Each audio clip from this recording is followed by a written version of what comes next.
Good morning, ladies and gentlemen.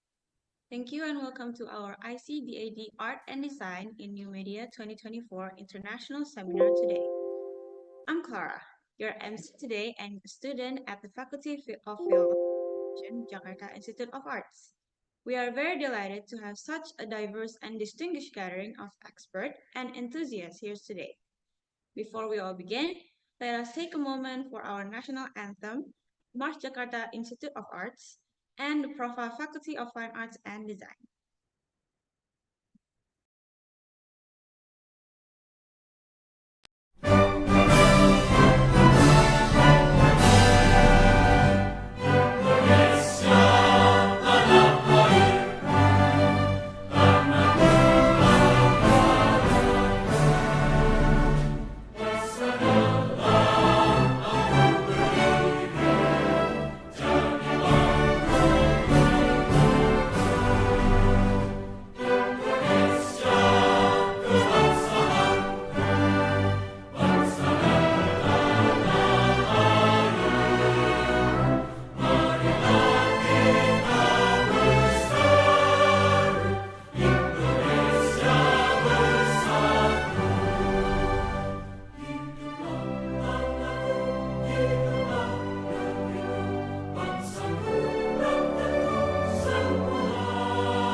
seni, tingkatkan semangat pengabdian luhur dengan asas Pancasila, membina jiwa dan bakat.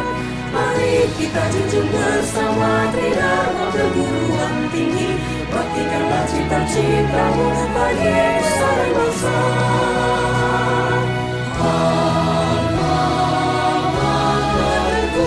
Institut Kesenian Jakarta kau selalu kubanggakan.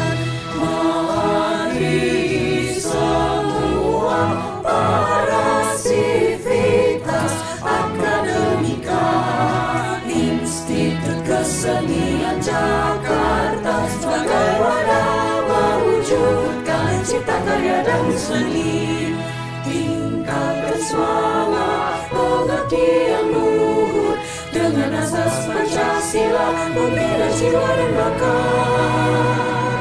Mari kita junjung bersama tridharma perguruan tinggi, baktikanlah cita-citamu bagi nusa dan bangsa. Alam-alamku Institut Kesenian Jakarta, kau selalu kuat, kau selalu kuat, kau selalu kuat.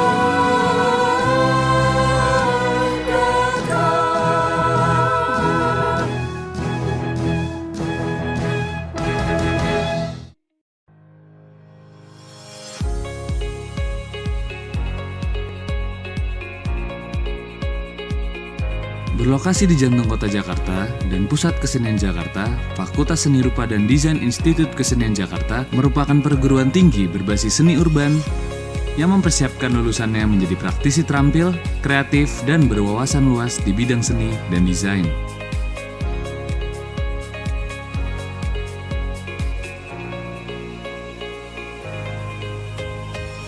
Dalam perkembangan seni rupa dan desain yang menjadi tuntutan kebutuhan industri kreatif masyarakat global saat ini, Fakultas Seni Rupa dan Desain Institut Kesenian Jakarta memiliki 3 bidang keilmuan populer yang terakreditasi pada BNPT Dikti.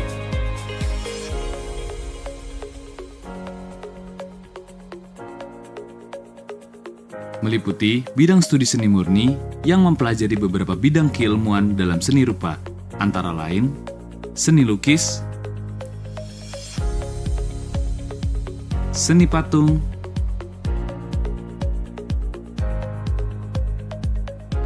dan seni grafis. Lulusan seni murni Institut Kesenian Jakarta dipersiapkan menjadi seniman perupa handal, kreatif, dan inovatif yang siap menjadi bagian dari perupa global.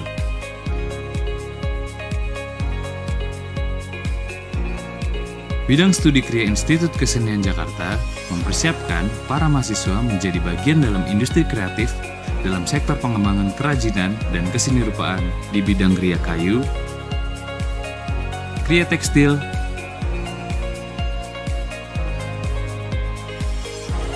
dan juga kriya keramik.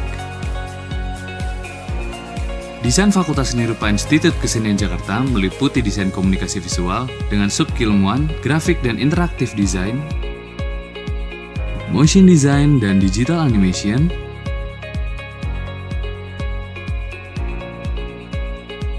dan visual naratif adalah bagian dari tuntutan global akan profesionalisme keahlian.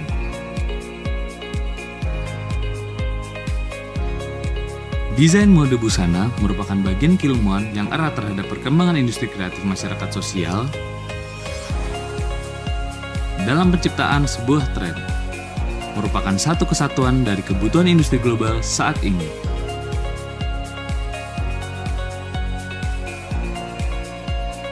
Desain interior Fakultas Seni Rupa juga menjadi satu kesatuan dalam peran penting pendidikan desain yang berbasis pada industri bangunan atau arsitektur.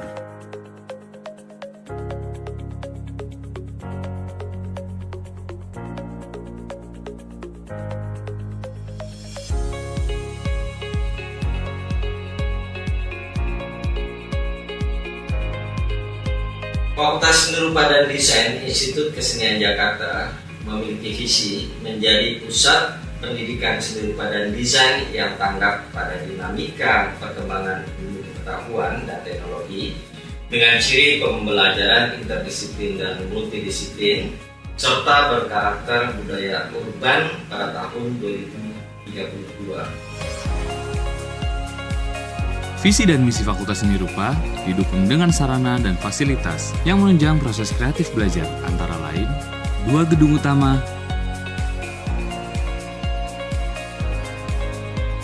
perpustakaan,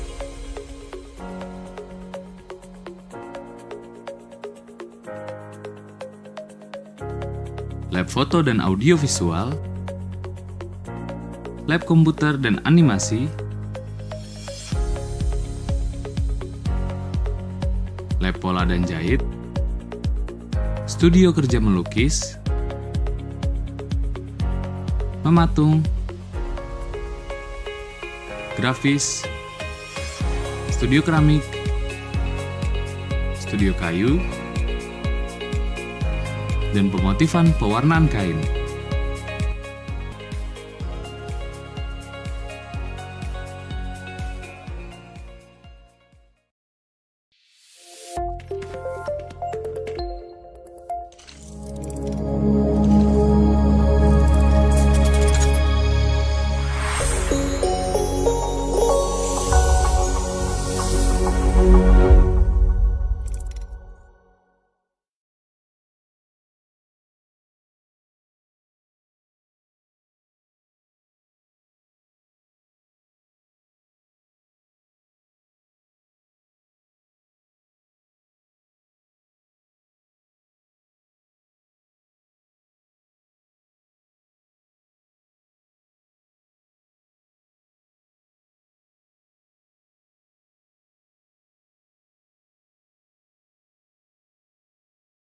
Introduced and gave our opening speech by Dr. Ika Yunipurnama, Master Humaniora, the Managing Chairman for ICDAD.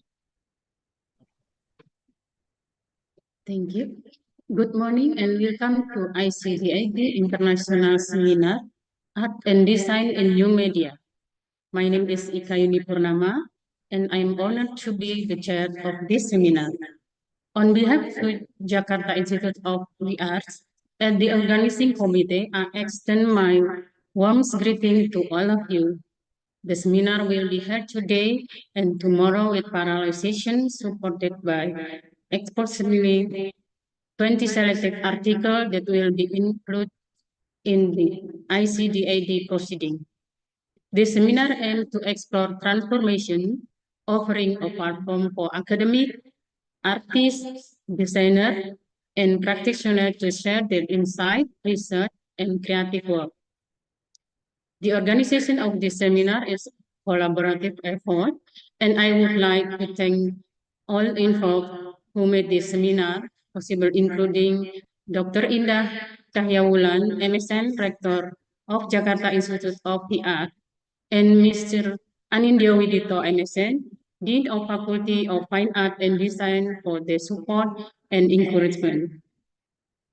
So our keynote speaker, Mr. Hilmar Farid, PhD from Indonesia, Prof. Kit Ong for Singapore, Mr. Muhammad Rifai Risa, Master Art from Indonesia, Ms. Mela Jasma from Netherlands, Prof. Rusran Rahim, MSc from Malaysia, and our moderator, Dr. Muhammadiyah Patra Ismar, SSN, Master Humaniora. Lastly, our dedicated organizing committee members and volunteers who works tirelessly behind the scene to ensure the success of this event.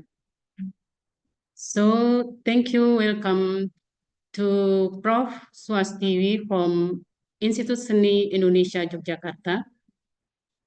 And for all, today we featured a keynote and discussion, while tomorrow is a parallel session panel. Each session was designed to inspire creativity and encourage meaningful discussion. It's through this interaction that we can truly enrich our understanding and appreciation of art and design in the context of new media.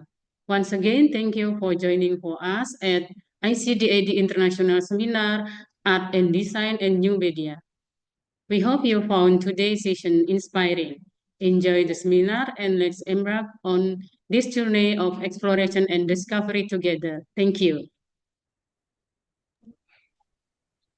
Thank you, Dr. Ika. Next, our second welcome speech by Mr. Anindya Widoto, Master of Arts, Dean of Faculty of Fine Arts. Thank you, Clara.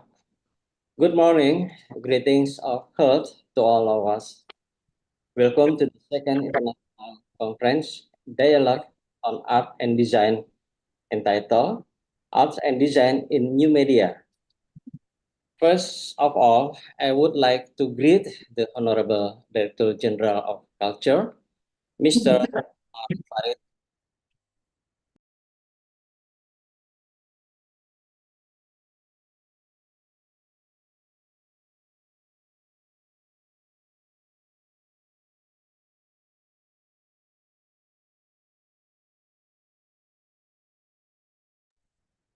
Sorry. Good morning. Greetings of health to all of us. Welcome to the second international conference dialogue on art and design entitled Arts and Design in New Media.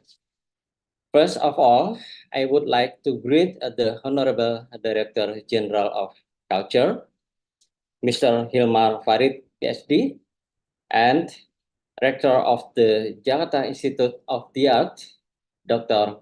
Indah Cahyawulan, MSN, along with the Vice Rectors, the Vice Deans of the Faculty of Fine Arts and Design, Heads of Studi Programs, Chief Executive Mrs. Dr. Ika Yunipurnama M.Hum, and all the committees, lecturers, and all the invitees that I cannot mention one by one. Then I would also like to greet the honorable keynote speakers, namely Mr. Hilmar Farid, PhD from Indonesia, Mrs. Mela Yasma from the Netherlands, then Mr. Prof. Kit Ong from Singapore, Mr. Prof. Dr. Ruslan Rahim, MSc from Malaysia, and Mr. Moh Rifai Riza, MA from Indonesia, and also Dr. Madhya Patra as a moderator. Thank you for sharing your knowledge in this extraordinary discussion. This International Conference Dialogue on Art and Design event is the second, organized by the Faculty of Fine Arts and Design, Jakarta Institute of the Art, for 2 days, from the 19th to the 20th, 2024. This time, the theme raised is related to art and design in new media. Hopefully, today's discussion can produce new knowledge about art and design in new media and be useful for all of us, especially at schools. Once again, we would like to thank to all parties who have helped to make this international discussion possible. Happy and enjoy discussing. Thank you very much.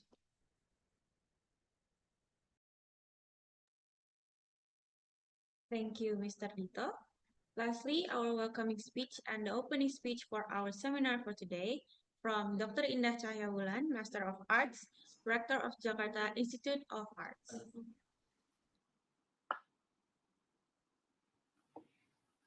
Thank you. Ladies and gentlemen, keynote speaker, esteemed guests, and fellow artists. Good morning and welcome to the International Conference Dialogue on Arts and New Media here in Faculty of Visual Art and Design, Jakarta Institute of the Art. It is both of honor and privilege to meet you today, especially for Mr. Hilmar Farid. Thank you for your time, Mr. As we gather to explore the dynamic intersection of art and technology in our ever-evolving world. The realm of arts and design in new media is thriving vigorously and developing rapidly. Currently, we see a fascinating blend of technology and creativity where artists are leveraging digital tools to explore new forms of expression. Overall, the intersection of technology and creativity in new media is fostering innovative approaches to art and design, making it an exciting time for artists and audience alike. This conference serves as a platform for us to engage in meaningful dialogue about the transformative power of new media in the arts. We are witnessing a remarkable shift in how art is created, shared, and experienced. Digital tools and technologies are not only expanding the boundaries of artistic expression, but also democratizing access to art, allowing voices from all corners of the globe to be heard. Today and the next day, we will delve into a variety of topics, including digital art, interactive installation, generative design, and so on.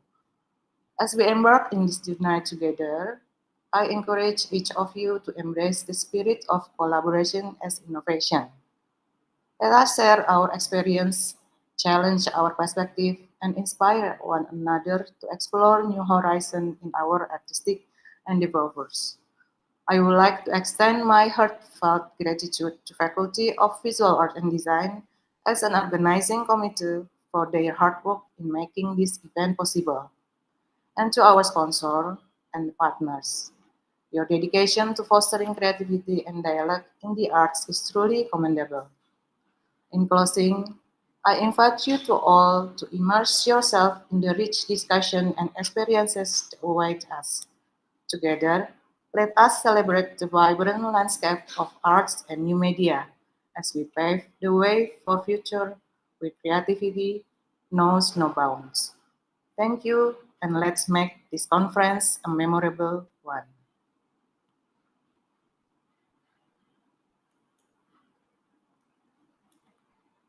Thank you, Dr. Indah. Before we continue to our lineup of 4 keynote speakers, who are the leaders in their respective field, I would like to introduce our moderator for today, Dr. Madhya Patra Ismar, SSN, Master Humaniora, a lecturer at the Jakarta Institute of Arts in the Faculty of Performing Arts, specializing in research on silat styles, and has been directing and choreographing for her group KIPAS since 2001 and has collaborated with the Grandmaster of Keguruan Silat Harimau Minangkabau. She has extensive experience as an invited speaker at various international and national conferences, including those held by Goethe Institute, UNESCO, and other prestigious organizations.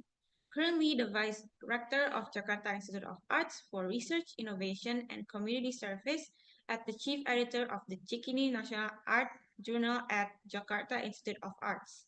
I would like to let Ms. Dira to start our discussion with the expert.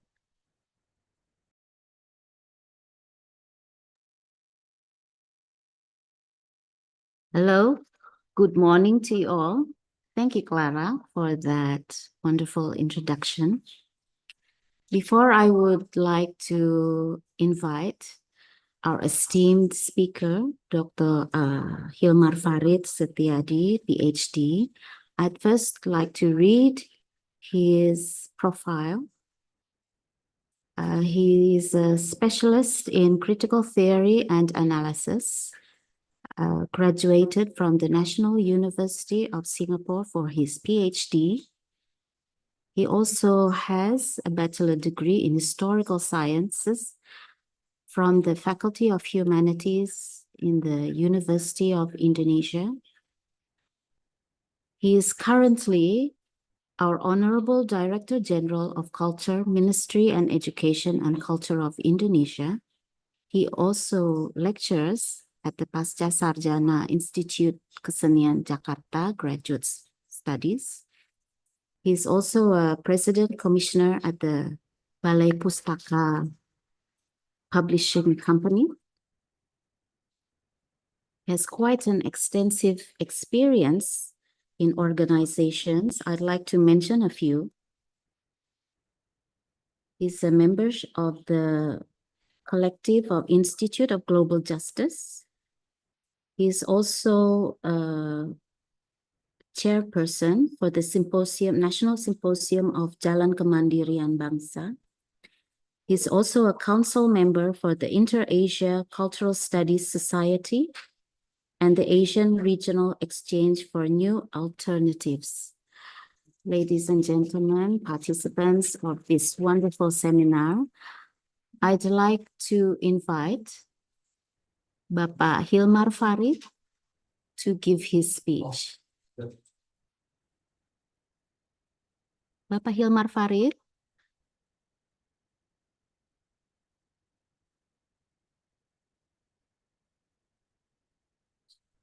While waiting for our esteemed speaker to come online and give his views on arts and new media, I'd like to add some more for his profile.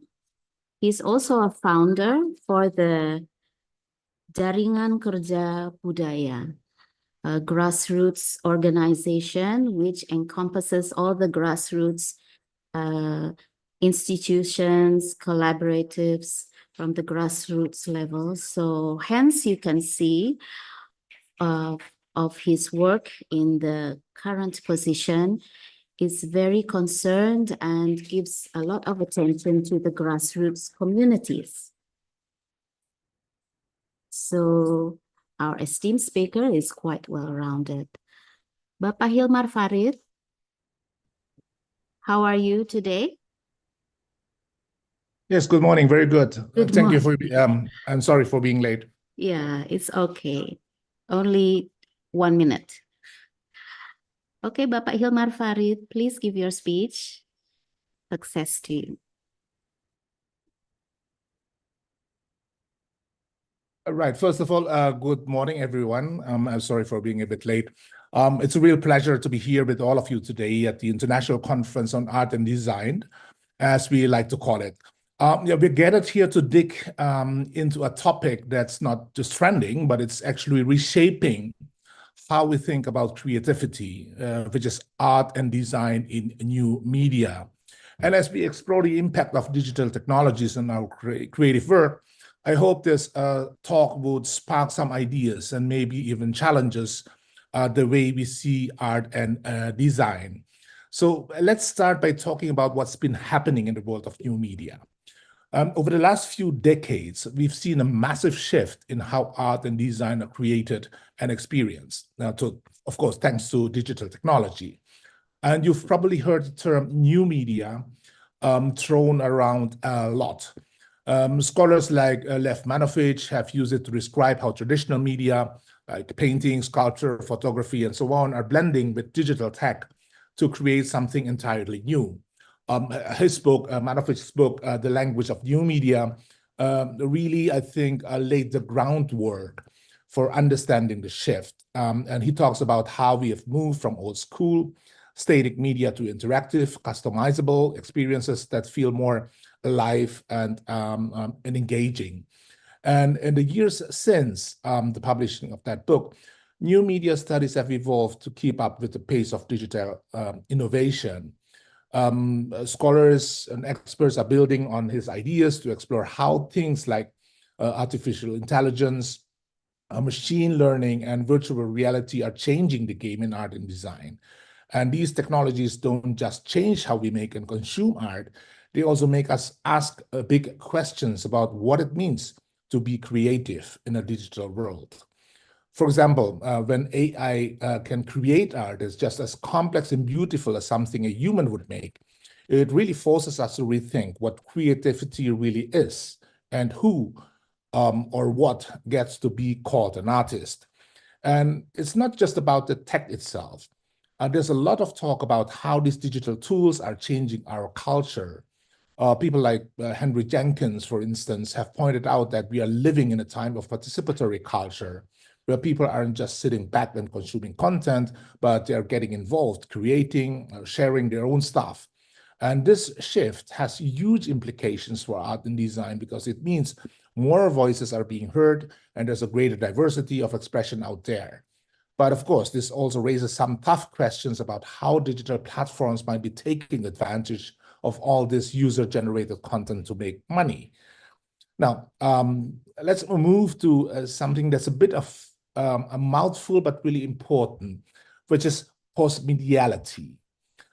Theorists like Rosalind Krauss, Peter Weibel use this term to describe how the lines between different types of media are also starting to blur. In the past, we had pretty clear categories. Painting was painting, sculpture was sculpture, and so on. But today, those boundaries are fading away, and everything's mixing together in this big digital melting pot. And what's really interesting about this post-medial era is that the focus is shifting away from the final product to the process of creating it. Artists and designers are using digital tools to push the boundaries of what's possible, exploring new ways to express themselves that are not tied to any one medium. For example, take 3D printing and CNC milling. These technologies let artists blend sculpture, design, architecture into something entirely new. And the result is a hybrid form that defies traditional labels and open up all kinds of exciting possibilities for innovation. I've seen, and I think we've seen this a lot with our students at IKJ and also other art schools here in Asia. So post-mediality also makes us rethink how art and technology relate to each other. They are not separate worlds anymore. They are deeply connected, with digital tools becoming a core part of the creative process.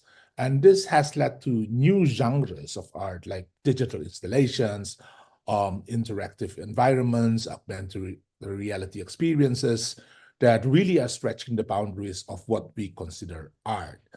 So as these media boundaries blur, so do the lines between art and design. And this raises some more tricky issues, like who actually owns a digital artwork, especially when technology like AI plays a role in creating it. If a machine is doing part of the work, can the artist, for example, still claim it as their own? And these are the kinds of questions we are going to have to wrestle with as we move forward. So looking ahead, one of the most fascinating ideas on the horizon is what we are calling post-human creativity. This idea explored by things like Rossi Braidotti, Catherine Hales, and so on, suggests that the line between humans and machines is getting blurrier by the day. And as a result, we are starting to see new forms of creativity that go beyond what we traditionally think of as human. And in this new landscape, the role of the artist might shift from being the sole creator to working alongside machines, leading to new forms of expression that challenge our ideas about creativity and authorship. Another big trend shaping the future of art and design is the increasing role of data and algorithms in the creative process. More and more artists and designers are using data-driven approaches, which means we need to think carefully about what this means for creativity. Because it's not just about using data, it's about using it in a way that enhances creativity rather than stifling it. And this might mean developing new tools and techniques or tackling the ethical questions that come with using data in art and design.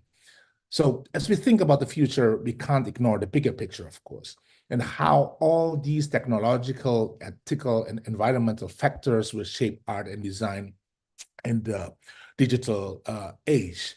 And moving forward, it's crucial that we approach these changes with a critical eye. We need to find ways to use technology to boost creativity rather than letting it take over. Some of us have raised a concern about this. And if we do that, we can ensure that art and design continue to be a powerful force in shaping our understanding of the world and our place in it. So to wrap things up, the world of art and design is in the midst of some pretty incredible changes, all driven by new media technologies. And as we navigate this ever-evolving landscape, we need to keep our eyes open to both the opportunities and the challenges that lie ahead. Digital tools offer us amazing possibilities, of course, for innovation, but they also require us to think deeply and critically about how we use them. So let's embrace the future of art and design with curiosity and a willingness to explore new territories.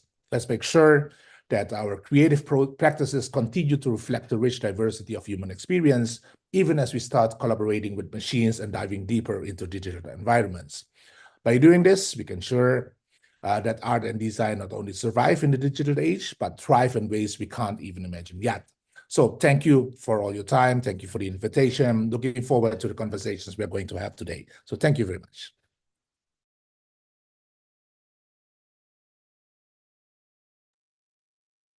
Thank you, Pak Hilmar Farid, for that wonderful, enlightening, and eye-opening speech on the massive shift of digital technology blending to create something entirely new, moving from old school to new, and how humans have become collaborators with machines, and the boundaries are getting quite blurry.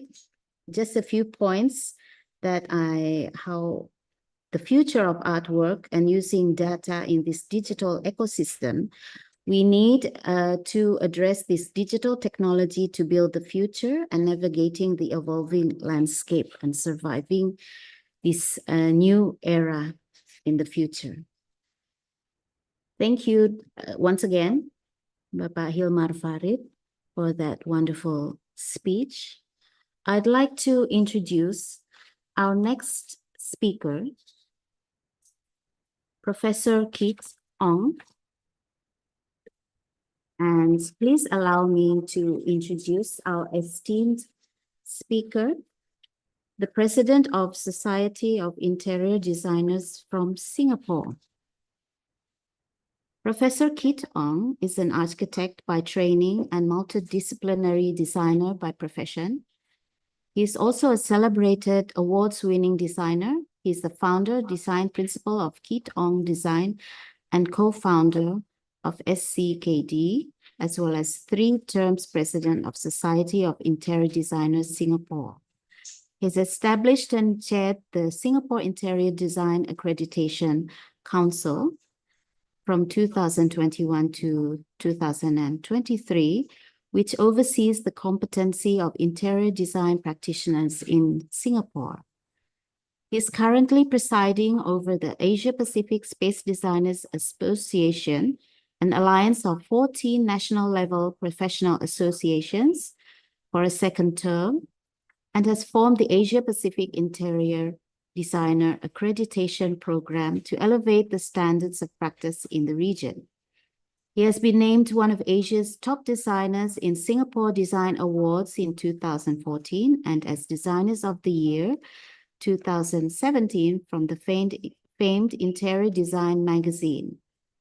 He is also honored with the title of Most Influential Designer by China's National Body for Interior Design, China Building Decoration Association in 2017.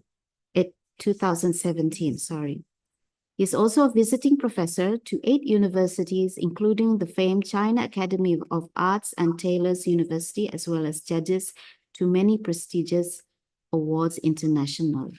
So I would like to invite our esteemed speaker, Professor Kit Ong. It is an honor for us in Indonesia for this seminar to welcome your speech and lecture. Please, Professor Kit Ong, I give you the floor. Good morning. Good morning. Thank you, Dr. Madhya, for the introduction. A little correction. Yes. I'm actually the immediate past president for Society of for Singapore's Interior Design Society. Yeah. Okay, thank you. Okay. I have quite a lot of slides to go through, so do excuse me if I speak a little faster. And in fact, I'm still recovering from a voiceless day yesterday. I almost lost my voice and still recovering, so I will be speaking quite fast still. All right, very good morning, and thank you, Dr. Ika, for the invitation for this very good ICDAD event. Yep. How do I control the slides?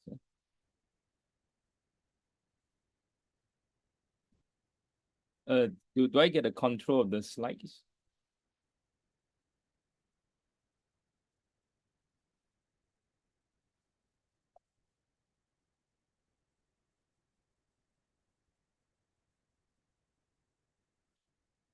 Sorry, I can't control. Hello, we are presenting.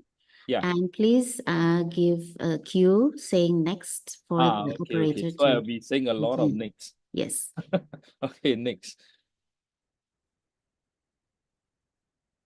Okay, I have a few identities, so I will quickly run through. So first and foremost, of course, I'm a design practitioner. Next. Yeah, these are some of my companies. Some are dealing with architecture, interior, as well as products. Next. And we have 2 offices in Singapore, and then another 4 offices in China.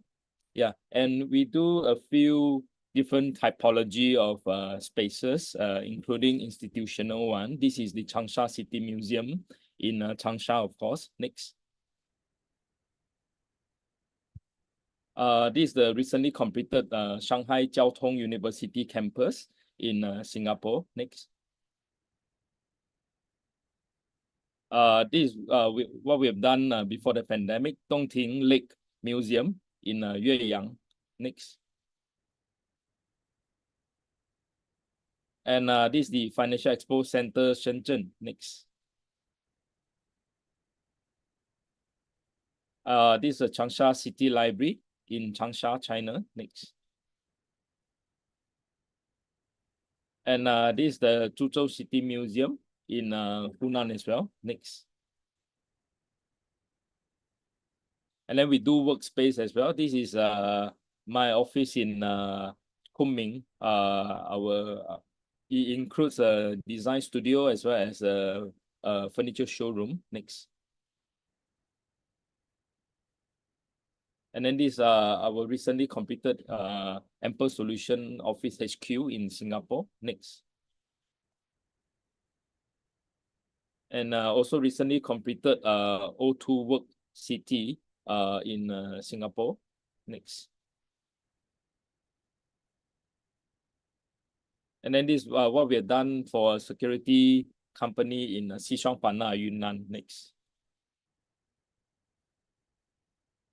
And then this is our another office in Singapore National Design Center. Next. Then we do hospitality project as well. This is one of the mountain resort that we've done. It's called Lion Dance Hotel in Pingjiang. Next. And then this Mokanshan Hotel in Deching. Next.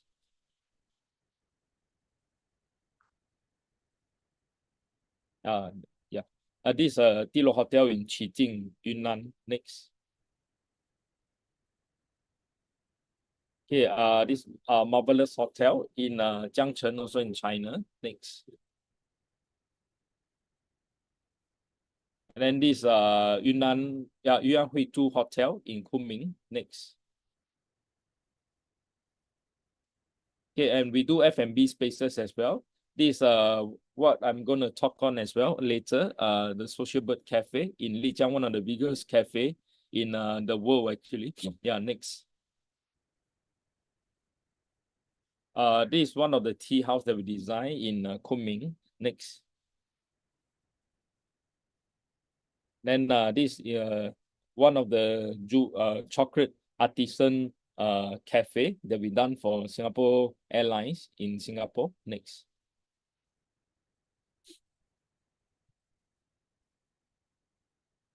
Okay, this is the cafe inside the Central South University in Changsha. Next.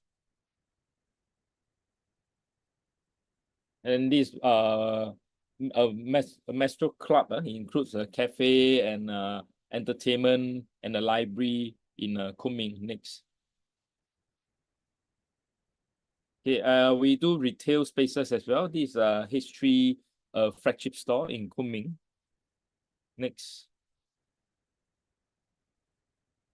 This is another flagship store that we done for furniture company in Yiliang, China. Yeah, next.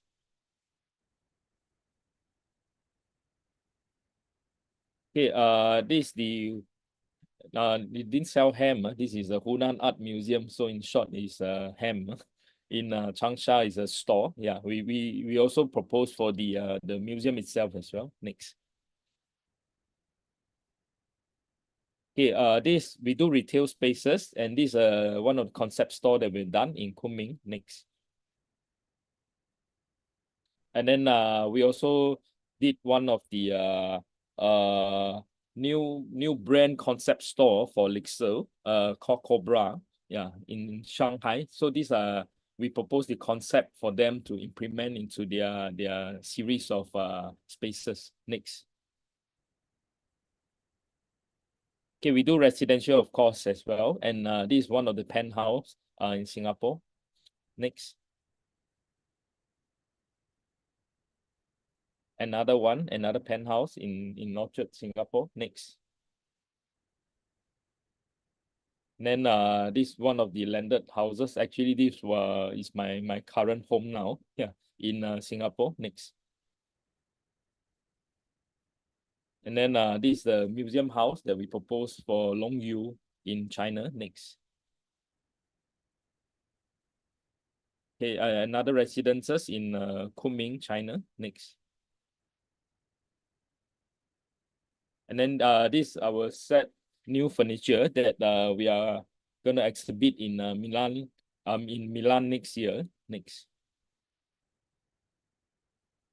And then we do some other furniture for some brands in China and Asia. Next. Okay, this is our collaboration with Singapore material brand called Lux New House during the Singapore Design Week. Next. And we have collaborative with another Singapore brand called Ipsy Ipsa Ipsum. Yeah, next. Okay, then of course these are some, as a practitioner, these are some of the magazine covers and coverage that I had. Next. And then website as well. Next. And then newspaper, media. Next. And TV. Next. And these are some of the awards. Next. Okay, of course, my second role is as an industry leader. Probably we can press faster because I think we're not gonna finish the slides at this rate. Yeah, so probably just run through and I quickly just supplement on the slides. Yeah. So as an industry leader, yeah, next. And this is the upstar position that I'm holding right now as the president for second term. Next.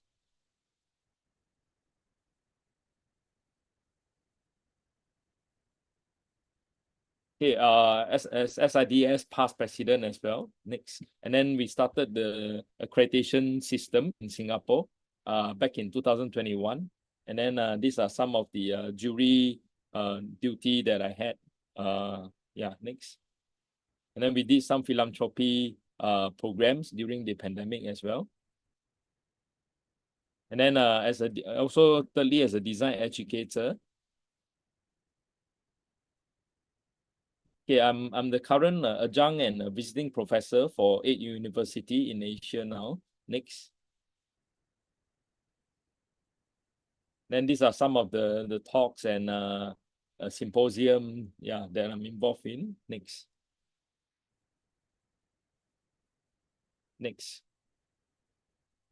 Okay, and we had some philanthropy programs in China as well, where we collaborated with associations to allow masters to enter into the various city of China to have talks for them on a monthly basis.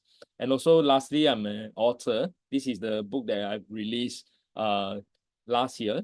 And then yeah, next. Called Injecting Architecture. Yeah, so these are the book launch at the National Design Center. And this is my first book actually, called Not a Story. Yeah, next. Yep, these are the launch. Next. Okay, so okay, this one according to my cue. Okay, sorry for bringing you guys through my introduction, my long introduction. So let's get into the topic itself. Okay, today I'm going to talk about innovating heritage. So we cannot talk about art and design without looking back at heritage. So, but I want to invigorate the way we think about heritage. So that's why I'm having a slogan saying that you should inherit the past through innovation. In other words, we want to really interpret the old using a new methodology and not just reenacting the past. Right. So first, we're going to talk about the people, place, and product heritage. I'll divide them in 3 parts. Next. Okay. Heritage is something that connects and divides the different generations all at the same time, with new influxes of new modern technologies and information. And certain traditions are becoming less fashionable to the younger generations.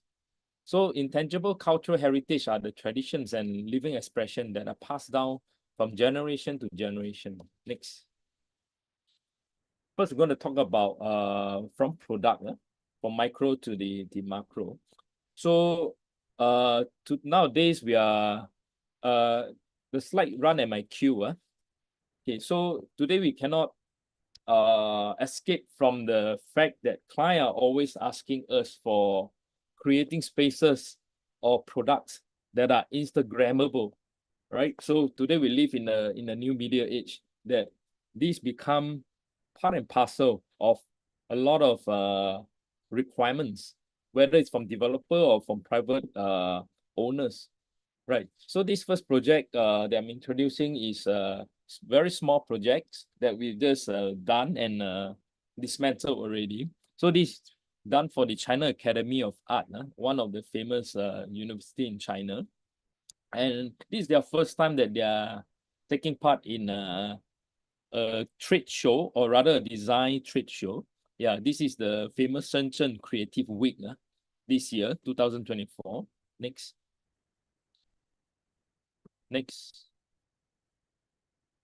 Okay, so the concept started because they have given me some idea, so that they're gonna want to exhibit some of the intangible heritage, things like weaving, things like woodwork, things like carpentry, things like prints. So these are all very traditional art that they want to continue, and they wanted to exhibit, in a design show.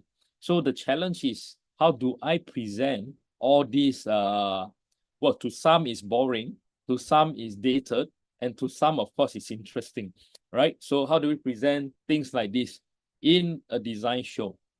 So I started with the idea that, of course, I think Chinese love dragons and are very linked to all these cultural engagement, one way or another. So, and also this year is the year of the dragon. So I thought of an idea that, oh, okay, we can use this word in Chinese is called ta. So ta happens to be a combination of 3 dragons. So if you understand Chinese or Mandarin, that is 3 dragons stacked together. So that's the word ta, right? It also means, this word also means a group of dragon intertwining, flying in an intertwining way, Next. Okay, so these are some of the things that I'm supposed to present in a booth in Shenzhen Design Week. So we have weaving, we have carpentry, we have wood carving, we have looming, So these are all the different products that we're supposed to pack into a very small space and to catch the attention, of the different generation. Next. So I came up with the idea of having the 3 dragon intertwining. So the dragon has a meaning. It's not just a sculpture, because I'm supposed to present the wallpaper and the print, on the wall. And there are at least 6 to 7 companies, and with the academics presenting their stuff, all packed into one roof. So I have a big challenge. So first and foremost, I have to dispel the wallpaper and the laminate company that I cannot use the whole wall for their panel, because they are flat. They are supposed to be the backdrop. So there are, of course, different ideas that, oh, we should use the whole wall with my wallpaper, and or we should have mosaics of my wallpaper stuck onto the wall. I said, no, you will not use the wall. So I turn something from the backdrop to the center stage. So I give you the 3 dragons. So the fins of the dragon, or the scale of the dragon, will become the sample of the wallpaper, so that I can free up the space entirely for the rest. Next. So if you look at the plan on the left side, okay, so the 3 dragon intertwining, what I'm creating here is to create pockets of interest, to allow the visitor to dwell in, to go under the dragon, to go beside the dragon, to create spots and pockets. And in urban planning term, we call it this terrain vehic. So we create this terrain vehic within a very small space to house all these different kind of products, and to give the center stage to each, rather than to have them in a series or in a visible view cone, whereby everything is visible and people will just despair and say, I've seen that, I know what it is, it's not my cup of tea, and then move on. So we wanted people to come in to explore, even though the space is not big. All right. So these created pockets for us to hide or to present these things like the traditional chair, the traditional cabinets, even the beds, in a very interesting way. And of course, can you move back to the previous slides? And in Chinese teaching, there in I Ching and Feng Shui, there are of course 5 elements, right? The metal, the wood, the water, the earth, and the fire. So I have the 3 dragons taking on 3 elements, namely the fire, the earth, as well. The earth as well as the metal, right? And then the wood will take on as the support, as well as the water as the crowd, so that this dragon will disappear among the crowd, because we cannot afford to build the entire dragon in a 4 days exhibition, right? So these are ways that we subtly bring in as a abstract sculpture, so that it's not a literal dragon there, right? Okay, next.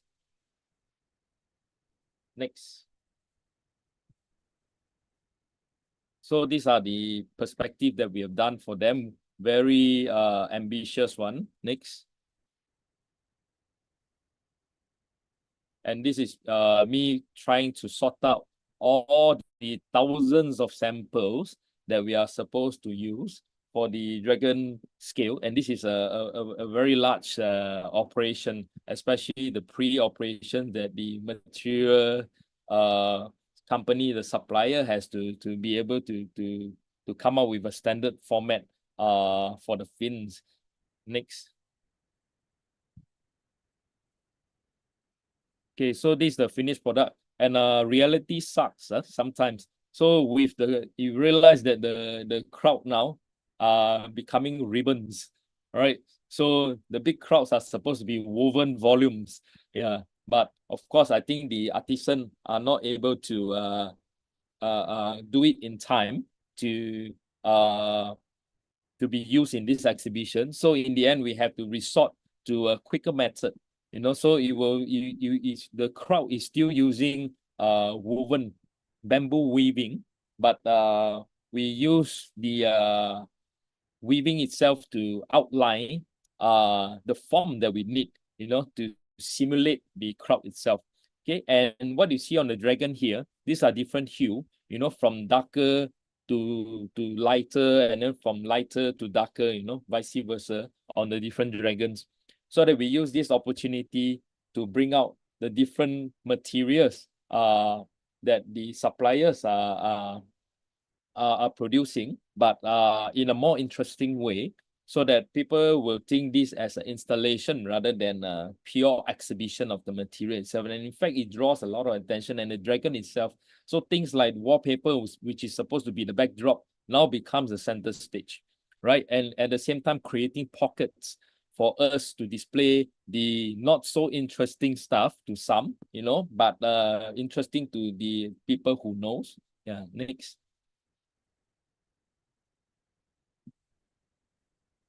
Yeah, this is looking from a different angle. Next.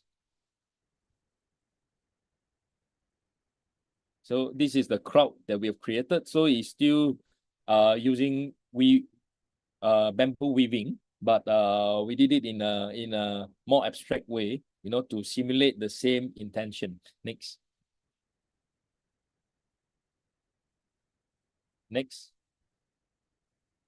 And you can see from the backdrop, these are integrated with the artwork from the academics as well as some of the suppliers. Next.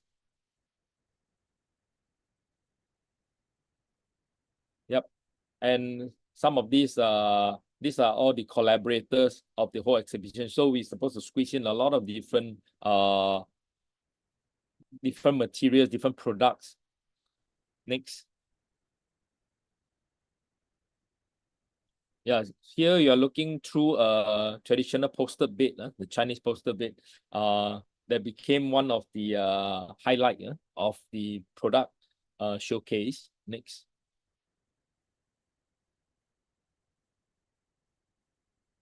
Next.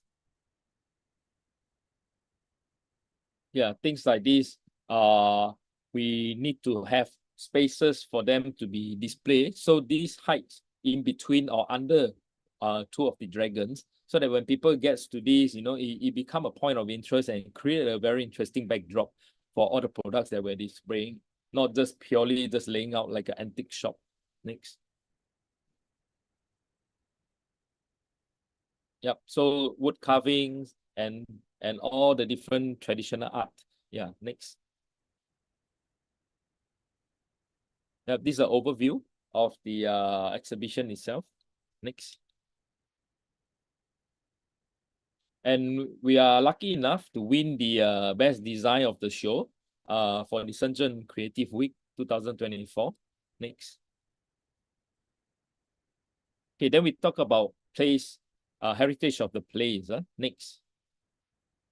Okay, this is called Social Bird Cafe. In fact, social bird derived from a Chinese word called san shou niao. So it's from one of the very famous stories that was created. It's called San Hai Jing. Yeah, it's a whole series of novel created from the past, and this is one of the creatures. And it was supposed to be called coffee bird, because this bird actually when you have the meat of this bird, right? If you consume the meat of this bird, you will stay awake. So this bird has a name called coffee bird. And then eventually it's called social bird because it's related to the Chinese name san shou niao. So it's play of words that eventually become social bird. Yeah, so, and in fact, in this San Hai Jing, our all known creatures like dragons, phoenix, qilin, all these all came from this San Hai Jing, right? So this coffee bird is actually the less known cousins, of the creatures. Yep. Next. Okay, this is the Lijiang ancient city. In Lijiang, there are 3 ancient cities. This is one of the oldest and the original one. Okay, what you see from here, these are the highlighted area. These are cluster of 11 household, all stuck back to each other. So it's very messy. And the owner managed to acquire all this. And you look at it, it's in an irregular form. And what's worse is that all of them share different structural alignment. So none of the columns inside are aligned. So this is one of the big challenges that we have. And there are many, many columns in this. And of course, some of the structure, second story level has to be reinforced because of the length of time that it has been occupied as a residential. Right, and why I say this is one of the biggest cafe in the world, because this more than 4,000 square meter in total, the total area. Next. Okay, this one we divide into different cluster. Please excuse the Chinese lettering. I will explain. So as you come in on the right side, the narrowest point, this is the entrance. So this is another big challenge that we have gotten. A very big establishment with a very small frontage, right? So we need to attract people in at the quickest time, at the most interesting time. So we make use of the long axis. If you horizontally, I don't think you can see my cursor. So from the right to the left, okay, this is the longest axis that we are using, and the right side of it is the entrance, the yellow color part. So we wanted to create a sense of arrival with layers. So that's why we have structured the plan in such a way that people can see one layer after another. And then on the extreme left side, the brown color portion, we open up the whole windows and created a double volume space there, so that we can view the old houses and a little garden right at the back. Okay, so end of the day, what we're trying to do is that we're trying to create something very contrasting, to the existing landscape. And the existing landscape you will see later, these are all old houses and old village, and these are things that we love. But in fact, the owner is trying to hide all this, but we wanted the opposite. We wanted all the windows to be open so that we can have a glimpse of the back lane, a glimpse of the neighboring houses. And of course, we have certain restriction on our side as well. We are supposed to maintain the facade. We are not supposed to change too much of it because the planning body wouldn't allow, right? Okay, and in short, I've divided this into a few sectors that also integrate the process of coffee brewing, coffee making. So if you enter the first building is the Chongpao. Chongpao is the brewing part of the brewing part of it, and then there are specialty coffee section. There are kids section for the kids, especially their historical sector, to run through the history of coffee, and then there are the actual brewing brewery itself at the gray color on top of the plant. Next, move on to the second story.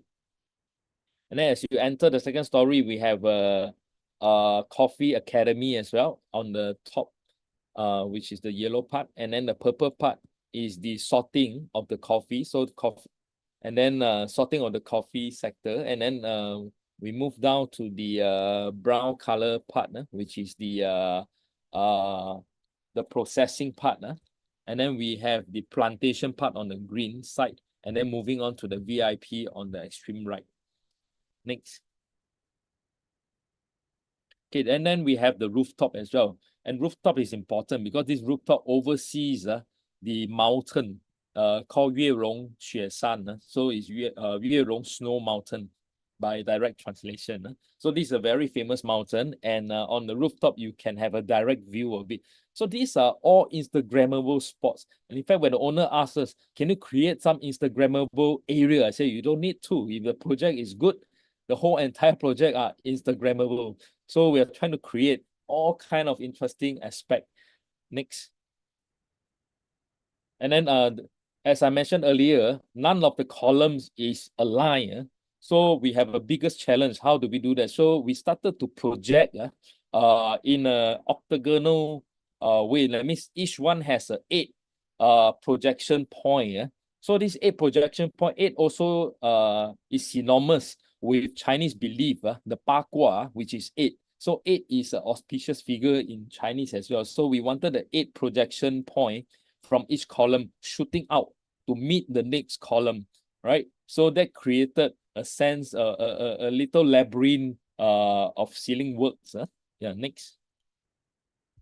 And the projection column symbolizes tree trunks, and then the projection symbolizes the branching out. And of course, we integrate some of the other elements, things like old houses, the traditional Chinese houses, into tea kiosks with mechanical table. Yeah, next. And then rainbow is one of the important elements of Yunnan. Yeah, so this is the Cai Hong Qiao, which is the rainbow staircase that we created with a LED display on the side. Next. And then the terrace plantation, we create this terrace seating on top of the rooftop, so that people have a higher vantage point at the safe distance. So the highest point is at the furthest from the parapet walls, to create a high vantage point for people to view the mountain. Next. And then we have the sorting area of the coffee. We created it in the sculpture. Next. And then for the kids, bees is one of the very important elements of Yunnan as well. So we created a portal for the kids to play with. Next. And then mountains, of course, we cannot forget mountains, because Yunnan itself and Lijiang itself is already at almost 2,000 over meter above sea level. Yeah, so we created mountain sculpture. Next.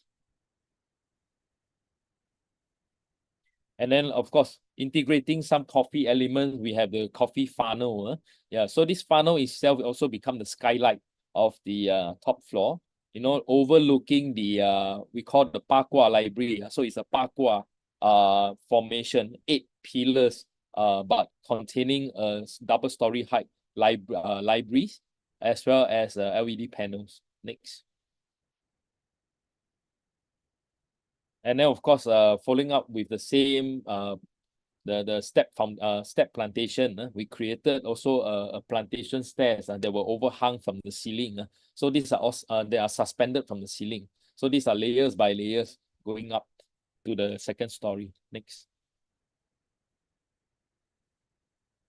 And then, of course, the arc bridge. Yeah, so we created a double volume space with the arc bridge going over. So these are all not just installation, but these are all Instagrammable spaces. And in fact, this is the new age that we're moving in. All commercial F&B, we have to have elements of all this, so that especially in China, where it's a breakneck economy whereby everyone is coming up with new stuff every day. So we have to create the biggest impact, upon opening. Next. So this is the perspective of how the projection of the trees look like, the projection of the ceiling. So each column will have a 8 projection. So all these are linked up. One ceiling panel projection will hit the other columns. So we use this method to link up. So that means none of these are really parallel to each other.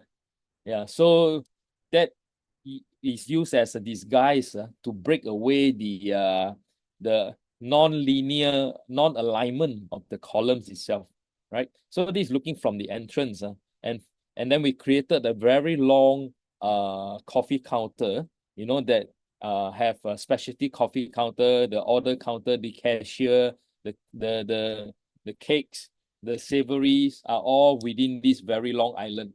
And as I mentioned earlier, we need a vantage point layers by layers from the entrance so that people know there are more things behind rather than get blocked.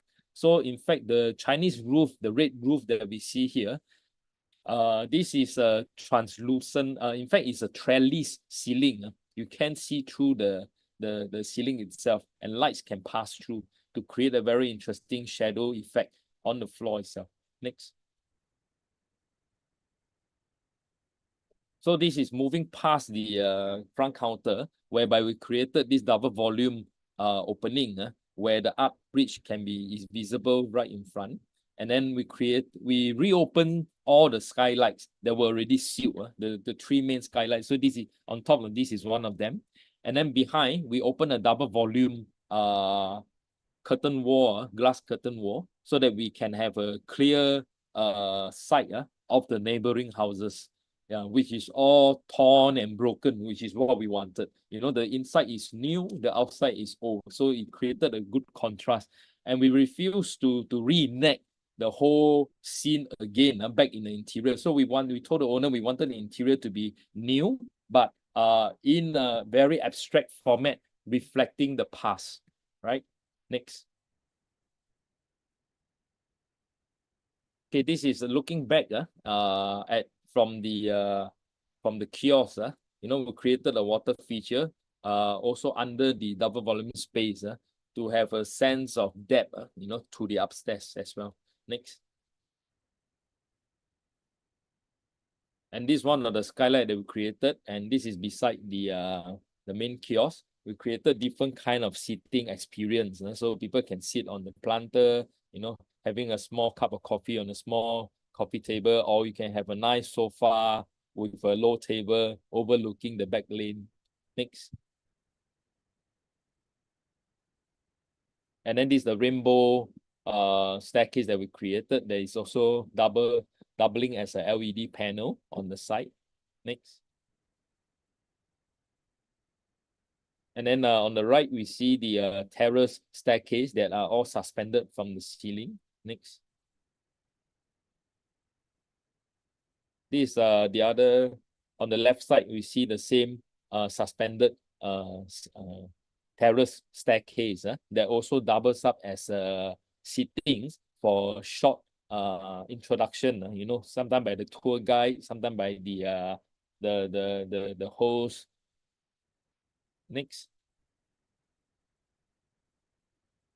Okay, this is the funnel I mentioned earlier. The funnel is a trafficable funnel. So people can go to the rooftop and enter the funnel and walk on the glass. And people below can have a view of upstairs. So in fact, it created a moving shadow effect as people goes in. So below here we see the Papua, the Papua library. Next. Okay, here is the second story, looking at the funnel skylight. And the back of the Papua library is actually LED panel. And if you look at the ceiling work, none of the line is aligned, right? So these are the projection, the 8-fin projection from each column to meet the next column. So creating a very natural look, just like you are under the rainforest, which is what we are trying to read next. So it's like villages within the rainforest. Next. It is looking close at one of the column with the 8 fins. And these 8 fins have consumed LED to act as the main lighting for the whole area itself. So we don't need additional lighting other than the spot, the membrane lighting that we had for some of the important areas. Yeah, next. And on the left, we see the orange kiosk. We divide them into different series with different colors. So this kiosk has a mechanical raised table. You know, when there are no people, the table can be lowered down to create a nice platform for sitting. And on the right, we see the display, the sorting table sculpture that doubles as a LED panel. Next.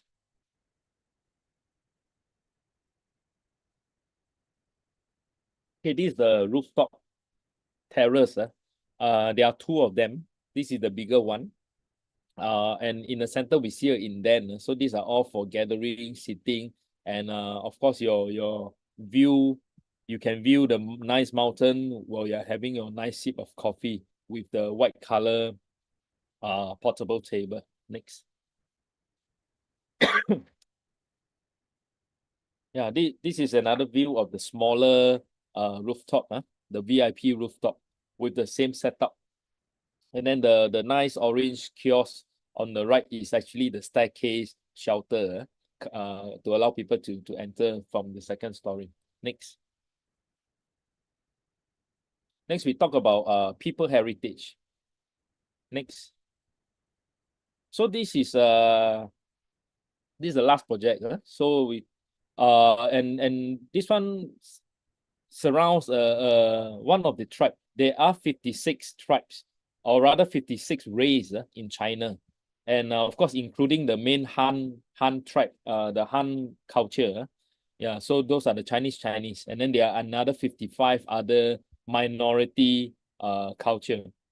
So this one that we are doing on this project, and they are still going on, is called Moso. So the Moso culture is very different from all the other culture itself. Next. Okay, this is a very nice Luku Lake. If you have been to Yunnan, you have to visit this place. It's not easy to get to. It's another 2 hours from another 1 hour plus from Lijiang, not from Kunming. If you are driving up from Kunming, there will be another 6 hours or 7 hours, right, to get to this place. Right, this Lukuhu is populated by the Moso people, right? These Moso people are very special. When we say ladies first, literally in this place, in this culture, is really ladies first, because ladies are the one that man the household. There are no men in the household. The men are disposable, and the men are just there for them to make babies, right? So after they make babies, the men can go, right? The men don't need to stay in the household. So there are only uncles in each of the Moso household. There are no fathers, right? So this race is very special. So we are tasked to create their culture center as well as a commercial center for them, right? To showcase their uniqueness. So what we have proposed to the owner is that we have to use a different approach, because there are already existing 4 museums that are dedicated to these Moso people, in different parts. And this lake itself actually covers two provinces. It actually laps over from Yunnan province to the Sichuan province. Right, so this lake sits in between. So these Moso people actually has 2 different race, right? On Yunnan side, it belongs to one race. In Sichuan side, it belongs to another race, right? So we need to reunite all this, and we are also trying not to recreate what was already there, which is in existence, the 4 museum. So we told the owner, you are coming from a commercial approach. You are not the government, so you don't have the baggage to create the whole museum all over again. So we are going to create something fun and nice and reinvigorating for the people to re-understand these Moso people in a fun way, in a futuristic way, and in a present and futuristic approach. Next.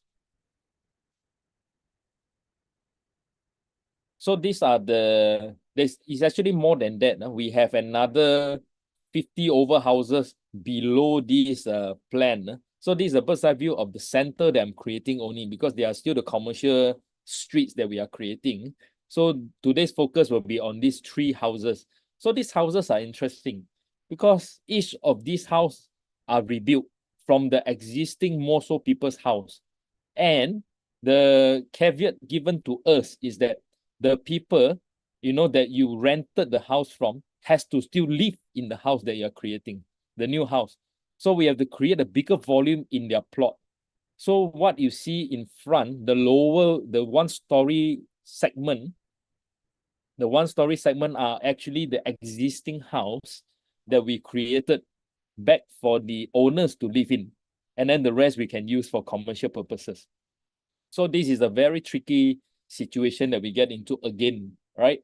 So we have to be clever how we structure the plan so that we can integrate the livelihood, of these people. They are already there, with the new commercial entity that we are intertwining it into. Next. Okay, so we draw our inspiration from the actual culture itself. So we have ram earth walls, which is the typical building material that they're using. And then we have logs exterior as well, which is what they use for some of their storage, and some use it for their houses as well. And then inside the house, there are specific culture. There is a room for the dead, and for people who die, is a room. It's called the life and dead room, right? So the dead people will be shoved into that room, and then the newborn will happen also in the same room. So, and then they have the main hall, where the grandmother sits. Grandmother is the head of the household, and then the guests will sit on the side. So these are some of the things that we have to kind of integrate into our design. And then the rich one will have their dried hams or meat also inside within the house itself. And then on the left side bottom picture, you see a guy climbing into the window, right? This is the interesting part of the culture, because as I mentioned, there are no fathers in the household. So this is what happens when a lady like a guy. The guy will try to climb into the window in the wee hours, without getting caught by the dogs. So they usually have some ham balls, ham roll up into balls, to throw at the dog so that the dog will get distracted while they can climb into the house, do what they need to do, and then just get out of the household after that. And then the ladies will make babies, right? So this is what happened. It's a very interesting culture. So we need to run our heritage design around this people culture itself. Next. Excuse me, Professor, sorry to interrupt. You have 10 more minutes. Okay, I will speed through. Anyway, it's the last few slides. Okay, so we draw inspiration from their fabrics, their art as well. You know, these are all very important base material for us, but that doesn't mean that we have to you know, reenact all this back into our spaces, right? And then on the top left, we see the 12 different logos, you know, that was created by their people to denote different things like thunder. You know, you have a logo, and then you have plantation, you have trees, you have mountains. But I won't explain which is which. So these are the 12 logos that denote different things. Next. Okay, this is me having spent some time, you know, at the villages, you know, to understand the whole culture before we can move on to a new interpretation of their culture. Next. So these are floor plans. So in simple term, the bottom part is a cafe and a gift shop, right? A very big gift shop. And then on the top is a museum or the culture center itself. So we on the bottom picture is actually the second story, where we inject a path. If you can see from the 90-degree turning path that shown at the bottom plan. So those are what we inject into the culture center. So the rest of the place will be museum-like display, but we have a commercial route that was injected inside. So as you are looking at the cultural display, we are actually also looking at display of products, you know, that are newly interpreted to relate back to the museum display itself, right? So the new and old integrates together. Next. So we have to redesign the whole entire facade and add on volumes to increase the space that are needed, you know, from the tree houses. Next. So, and we also have to redesign the landscape to coincide with the interior itself, so that the space can extend beyond the interior space, because we have run out of space. Remember, we have to take up 3 locations to house back the original household. So we lose a lot of space from there. So we had to use the outdoor to supplement the total usage. Next. So these are some of the perspective of the houses. So we maintain some of the clean silhouette, but we take away all the decoration, the ornaments, right? So we wanted the line to be simple and straightforward, so that the silhouette itself will tell the story. Next. Yep. So we created some additional volumes. You see from the back, we link some of in fact, we link the 3 buildings up using glass volumes, so that the old and the new can have a clear, distinct separation in terms of our visual. Next. This from another angle, we see some of the glass block linking the 3 houses up. Next. Yeah, and we use some of the old material like the interlocking locks, as well as the ram earth. But of course, we cannot create a real ram earth here. It's going to be too thick. So this ram earth will be more or less the superficial external cladding. Next. Yep. So these are the extended glass block that we created at the back. And then on the top, the museum, we wanted it to be all clear glass, so that because the culture center or the museum on top is interchangeable, it won't be a permanent display. So the glass can be opaque out by by film, or we can have it open, right? So you have a very flexible spaces that can absorb the clear daylight when they are lighter display. Next. Okay, so from downstairs, on the left side is our cafe. On the right side is the gift shop. So because of time factor, I have to quickly rush through. I won't go in depth into the plan. Yeah, next. And this is upstairs. Sorry, this is still downstairs. The ceiling.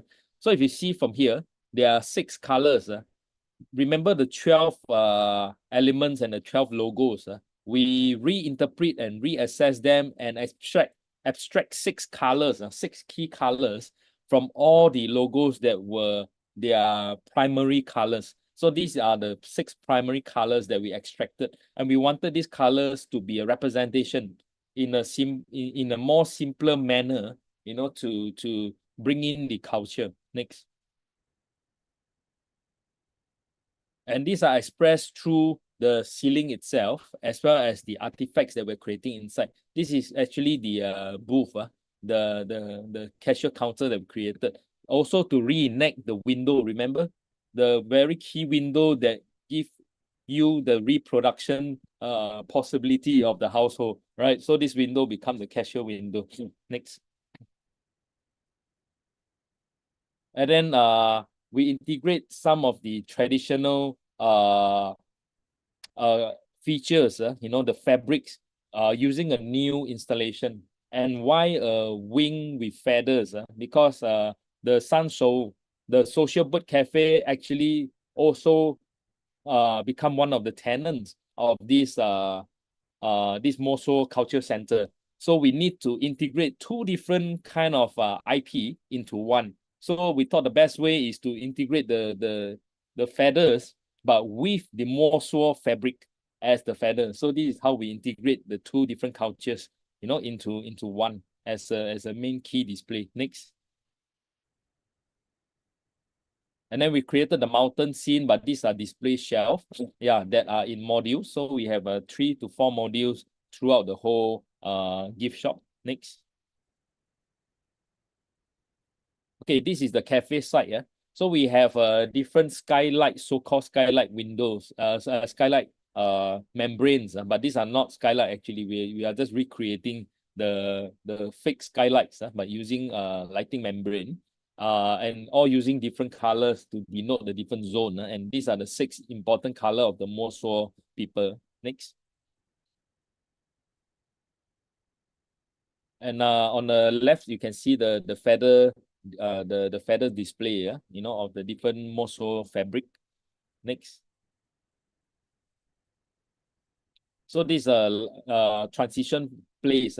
Okay, another thing about this tree house is that all 3 sits on a different level. So they are all 1.2 meter height difference from each other. So another tricky part, how we link the building. Such small building, we have to link them up. So we created a big library that actually have a linkage. So if you can see from here, this is on a higher ground on the cafe side, trying to link to the to the gift shop via this library, this massive library. Next. Okay, this coming down from the cafe to the gift shop, and then we created step library as well. So you can actually see here, because of the height difference, we managed to create a incidental space that are good for lecture, good for coffee, good for sitting, good for gathering, but in a step manner. Next. Okay, this is moving towards the gift shop as you step down from the stairs. And then what you see in front are the mountain library shelves that I created. So these are in different height, different length to denote the undulation of the terrain. And the library, of course, on the left side. Next. Okay, as I mentioned earlier, all the colors are brought in through the ceiling design, and I reinterpret some of the logos as well as the patterns on the fabrics into simple industrial patterns. Like for example, this is in grids, and then next, some are in linear format, right? So I use industrial line works to denote the different patterns that the most of people have, but using their colors. And you can see that the ceiling are undulating. Some are sloping from left to right. Some are sloping from right, from north south. Some are sloping from east west. Some are sloping from diagonal. Yeah. So all the undulation will create the different disruption between the ceiling panels, like tectonic plates. Yeah. Next. Okay, so this is moving in towards the end of the gift shop. And we have all the different ceiling works with different angles. You can see from the different slanting angles and different patterns, as mentioned earlier. Yeah, next. Yep, so this from another angle, also we recreated the lake, also as a display and play area for the kids. Yeah, next.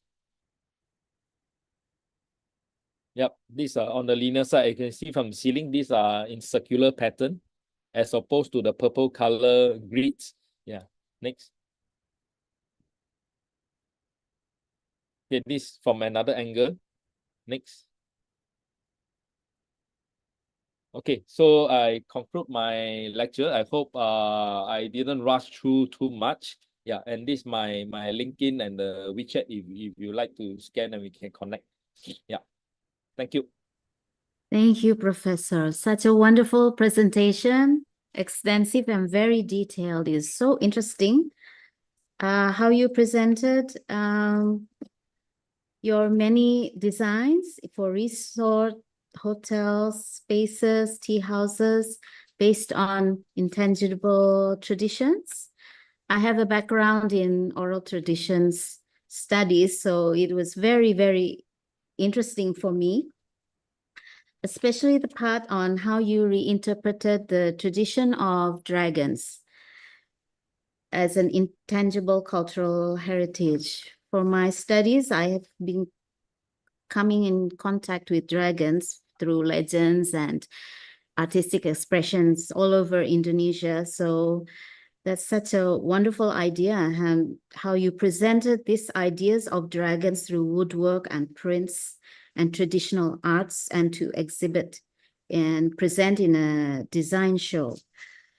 And I could catch that the meanings and philosophies behind the traditional expressions are also presented in a wonderful way. And also how place also is, your use of place is also a way to represent and reinterpret the heritage, especially the part of the social bird cafe in Lijiang. It's such a wonderful presentation. And the Moso culture comes to mind. It has similarities also in Indonesia with the Minangkabau. It's a matrilineal matriarchal society. So we have similarities where women are quite the key dominant in the household. Professor Ong, thank you for your once again, and everyone, if you could give a digital applause to Professor Kit Ong. Thank you. And I'm sure there will be many questions later on. Right. We move on to the next speaker, our esteemed and beloved colleague, Muhammad Rifai Riza. He's an Indonesian film director, producer, and writer from Indonesia, quite well known and very popular here in Indonesia. And his works are quite well known also abroad. He's a film director, producer, and writer. He's notable for his directorial work on Petualangan Sherina, it's a musical, Gi, Laskar Pelangi, and Ada Apa Dengan Cinta. He's also known for his creative partnership with the Indonesian producer Mira Lesmana. Both are alumni from the Institut Kesenian Jakarta, whom he manages the film production company Miles Films. Mas Riri, hello. Hello. Hi. Good morning. Good morning. And so please present, and I give the floor to you, and all success to your presentation. Thank you very much, Ibu Madya Patra Ismar, Mbak Dira, for the introduction. And I'm very happy to be here with the amazing keynote from the Director General of Culture and presentation by Professor Ong. Thank you very much. Very nice to know you, Mr. Ong. Amazing projects. And this morning I will talk about the design in relation to film in the present time. I will focus on how in the recent time things, as mentioned before, is very much interconnected. Very much we work in the interdisciplinary arena of works in creativity, in design, in film, and in the other aspect of arts. So as with my background of as a filmmaker, lecturer, and also a film buff or film lover, I always think I have a chance to be a lifelong learner in arts and film. So this morning I want to share to you some of maybe one of the recent global phenomenon related to arts and design in film. And I hope it will intrigue a further discussion in the following sessions of these important conference seminars. Next slide. So if we talk about design in film, in the field of film, there are two main area that is hold on. That is important in the discussion related to cinema. First is that, of course, in the area of creation or production of films, which in the field of arts and studies, theorists like David Bordwell or Noel Carroll, among others, articulated as mise en scène. This is from a French term related to previously to stage theater, which is analyzing what the director or filmmaker put on frame, whatever they put on frame based on to serve the world of story, the story world, the characters, the plot, the theme. Basically, how director with the help of production designer, art director, that's the profession of the person responsible in the field of film, tell the story, tell the cinematic story, tell the visual story of the film. The second aspect is the communication of the film to reach out to the intended audience. So visual communication, design, is actually very much integral parts, key parts in the publicity and the marketing of film. Strategizing and design to reach out to the specific or proper audience that is actually intended by the producer, the filmmaker, directors. Next. So in depth, actually, I want to go on here with the mise en scène. There is of course the functional theory of film style of mise en scène, which is unique to film, as written by Bordwell, broken down into denotative style, expressive, symbolic, and decorative.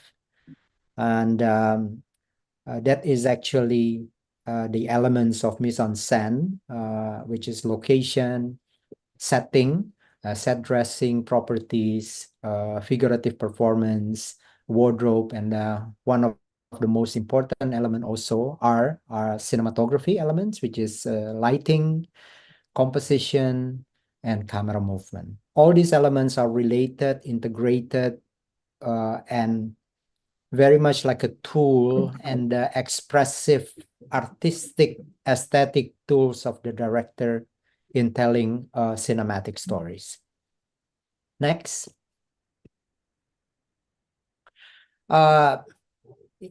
In the other hand, the area of communication and publicity, this is actually design is very much also is an integral element for producer and distributors of film to use to conceptualize as important tools to give to invite audience to communicate the idea of the film to the audience. So also in the time, especially nowadays, where marketing is actually very important with the development of social media, internet.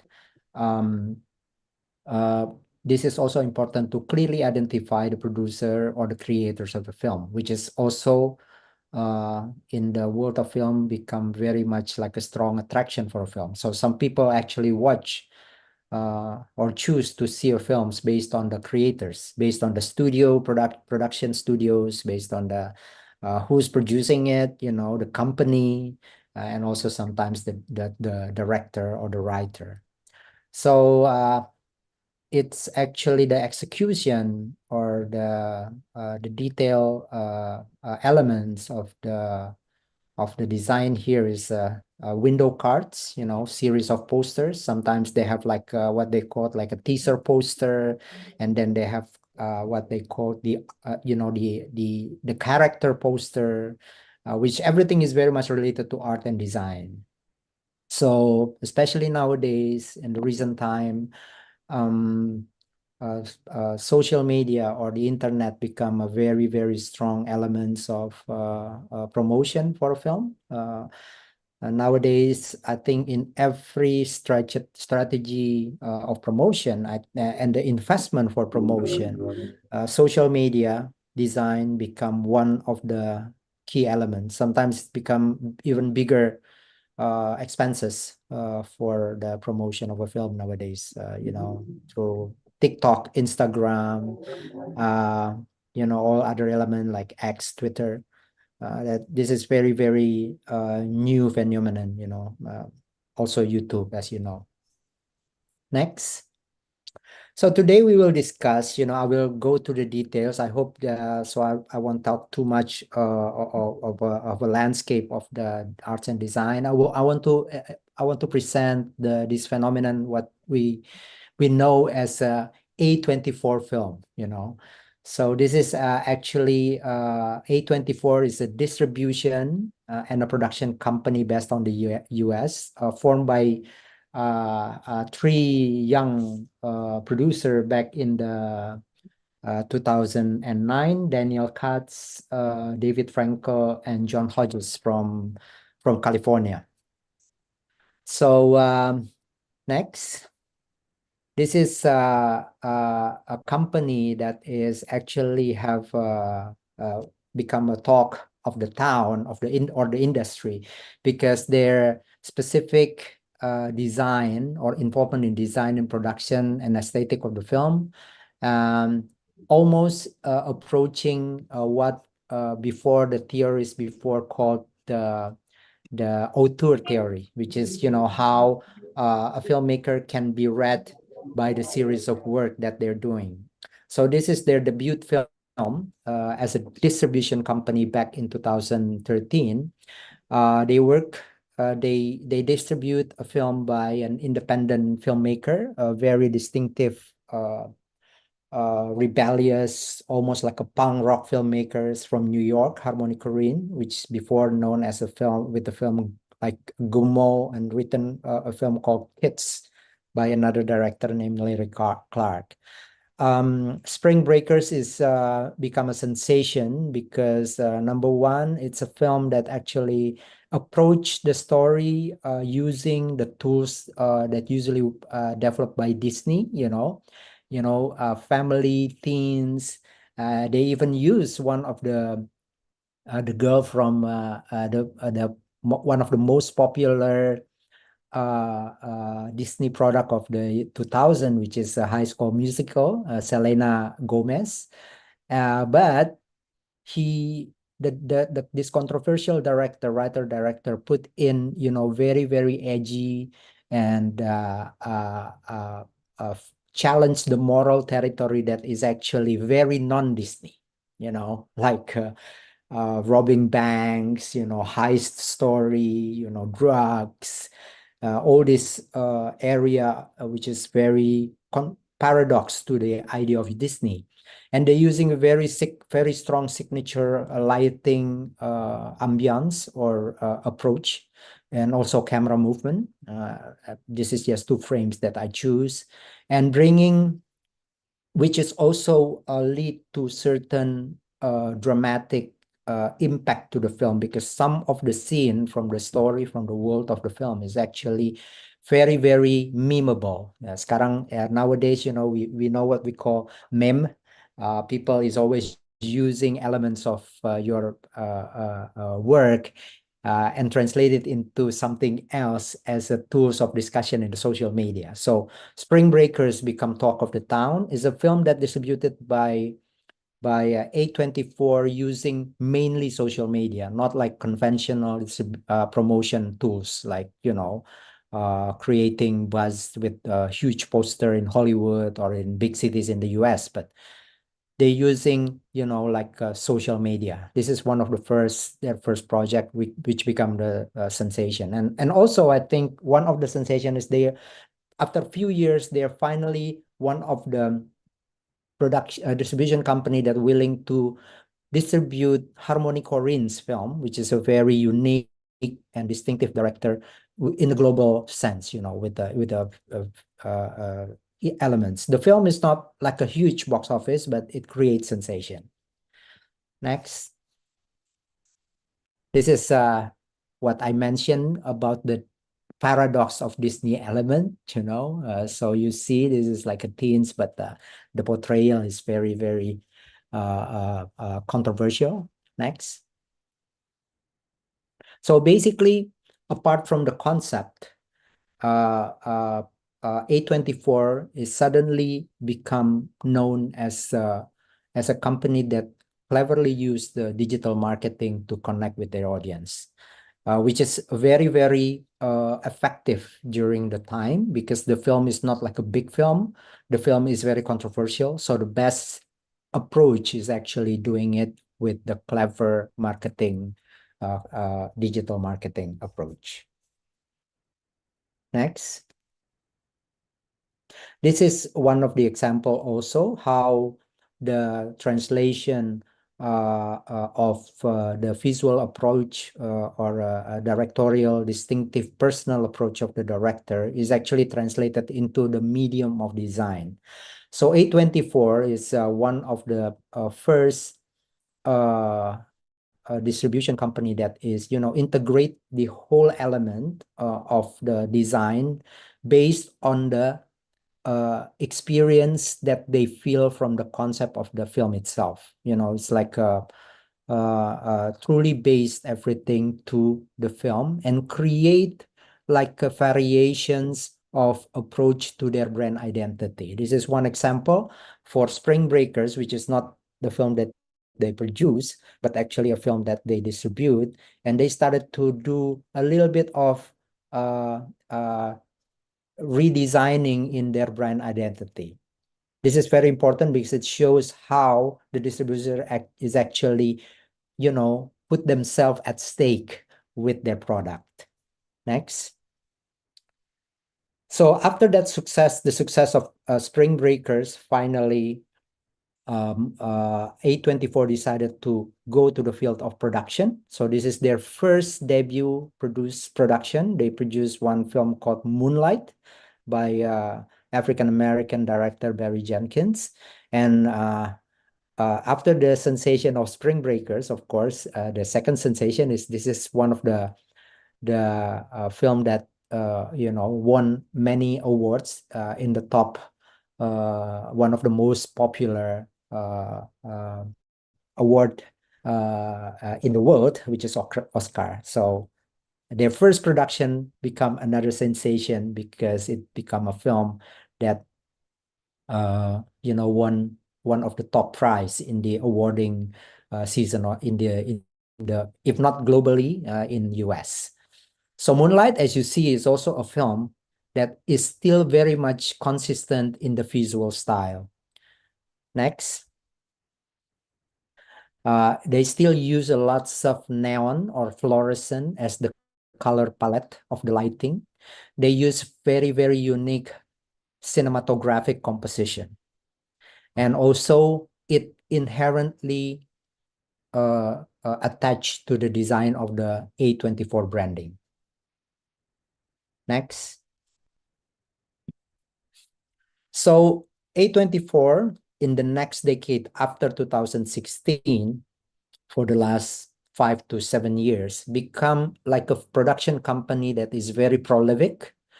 They work in a different type of genres and formats of film. They do horror, they do comedy, they do teens drama. They also produce documentary, one of their documentary which is based on the life of the US British pop star Amy Winehouse won the Oscar for best documentary. They are still playing the position of independent studio, which work with the independent director with the personal vision. And they also consistent with the use of visual style and very defining characteristic of approach in visual. Next, we see their recent sensational work. Lady Bird is also one film that won so many nomination in the Academy Awards. Next.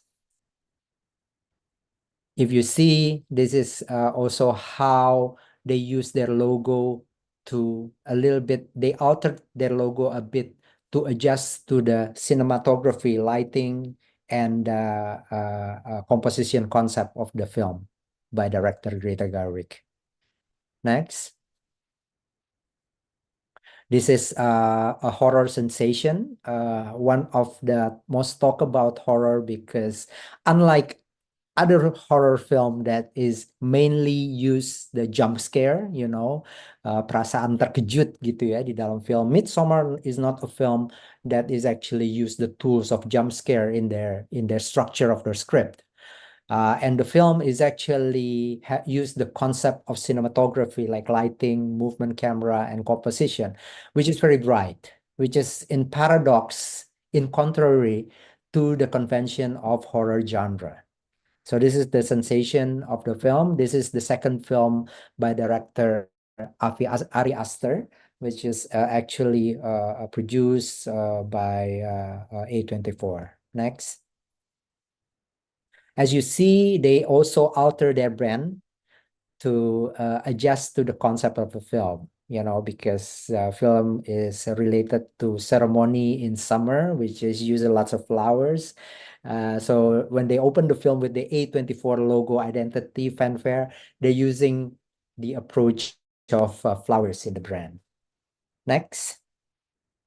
This is also another distinctive film from A24, but from director Roger Ebert's, a story about two keeper of the lighthouse in the middle of like a samudra, like a big sea.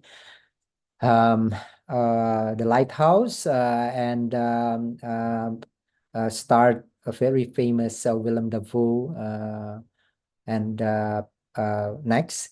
And as you see also, it's a film in black and white, very stark contrast to the previous film, Midsommar, which is very colorful. This is a very high contrast, black and white, shot on film that is specially manufactured, celluloid material specifically for this film, a very, very unique format of entertainment from A24. It's a genre film, like a mystery thriller, suspense thriller, with only 2 actors. So it's a very unique project that deserves very unique approach in design of promotion also. Next. And this is one of the biggest success of A24 back in 2022, a film by duo Chinese-American Daniel Kwan and Daniel Schneider that won so many awards. A film with a very, very strong approach in the visual effects and storytelling. And as you see in their design, they also use a very, very unique approach. So maybe what we can see this is a company, production and distribution company that know how to create sensation in terms of design, but actually still serve the not surprise the audience. Like what you see in the poster or promotion is different from what you see in the film.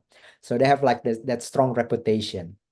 And as you see here, again, they altered their brand identity to the eyes of the film, which is a very strong as visual elements in this film.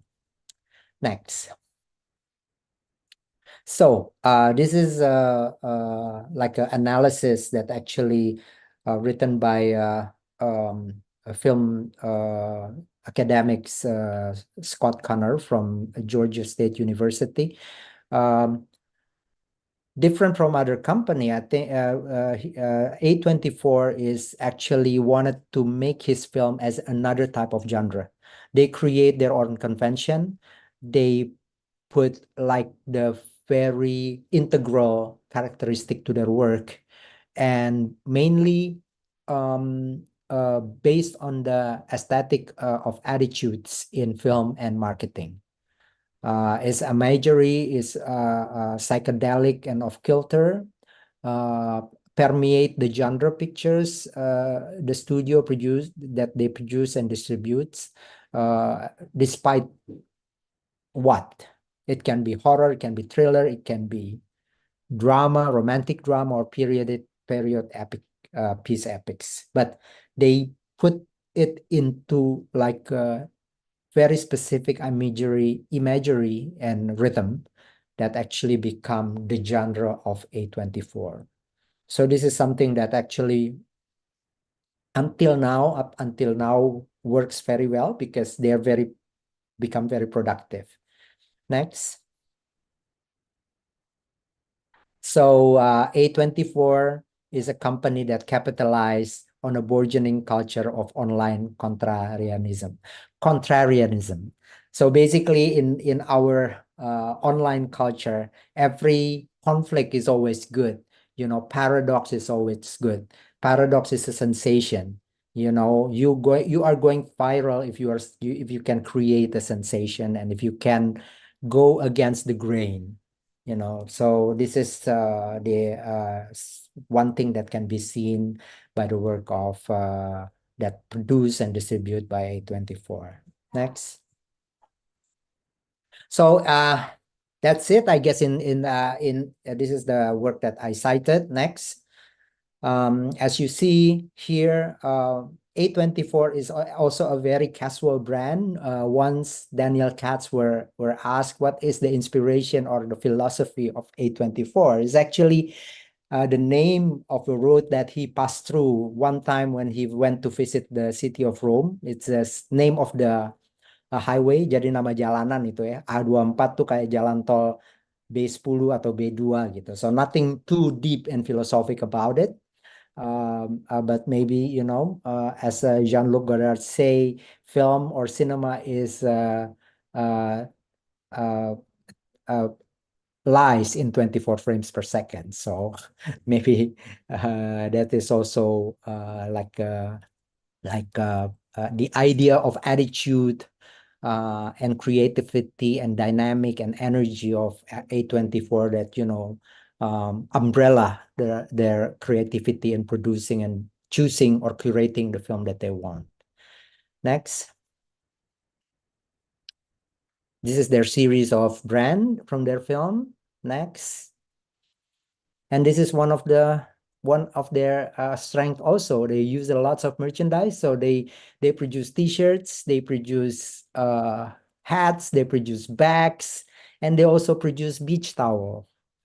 So this is you know, another level of creativity and merchandising. And they don't only sell their products, their film, but they also promoting their brand over and over again. So okay, that's it. That's my presentation today. I hope it will intrigue some ideas and discussion to all the participants in these 2 wonderful days ahead. Thank you very much, Mbak Dira. Yeah. Terima kasih, Mas Riri. Thank you very much for that very intriguing presentation on 824 and how this interaction of design concepts in the artistic expression of film and visual communications can be studied through the case study of 824. This is really interesting. So I'm just quoting from a few keywords that Riri has shared with us, that the study of Miss and C, telling the cinematic stories, and how filmic storytelling uses the functional theory of film style, how the lighting and camera movement is actually a tool for telling cinematic stories, and how producer's identity can be seen through currently from using window cards, teaser posters, and from then the audience can be attracted to the visualizations of themes, plots, and characters. So as Mas Riri said, that the capitalization on our beginning, I hope I am saying that correctly, culture of online contrarianism is the core of 824 and the idea of attitude of creating identity for 824. I'm sure the audience can catch a more detailed perception from Mas Riri's presentation. And those are the 3 speakers for today's session. I'd like to give a chance for the audience to give questions for this Q&A questions, Q&A sessions. Please, are there any questions?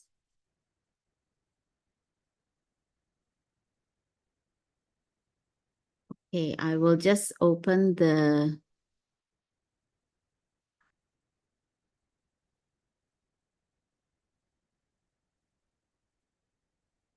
While waiting for questions, I would like to ask Professor Kit Ong, if I may. Yes. So you said in the Miso culture that you spent time with the community there, with the people there. So does that mean that your use of ethnography is very important for gaining insight before interpreting or reinterpreting traditional cultures? I think that's a basic question, but it would be interesting to hear your views. Thank you. Yeah, thank you.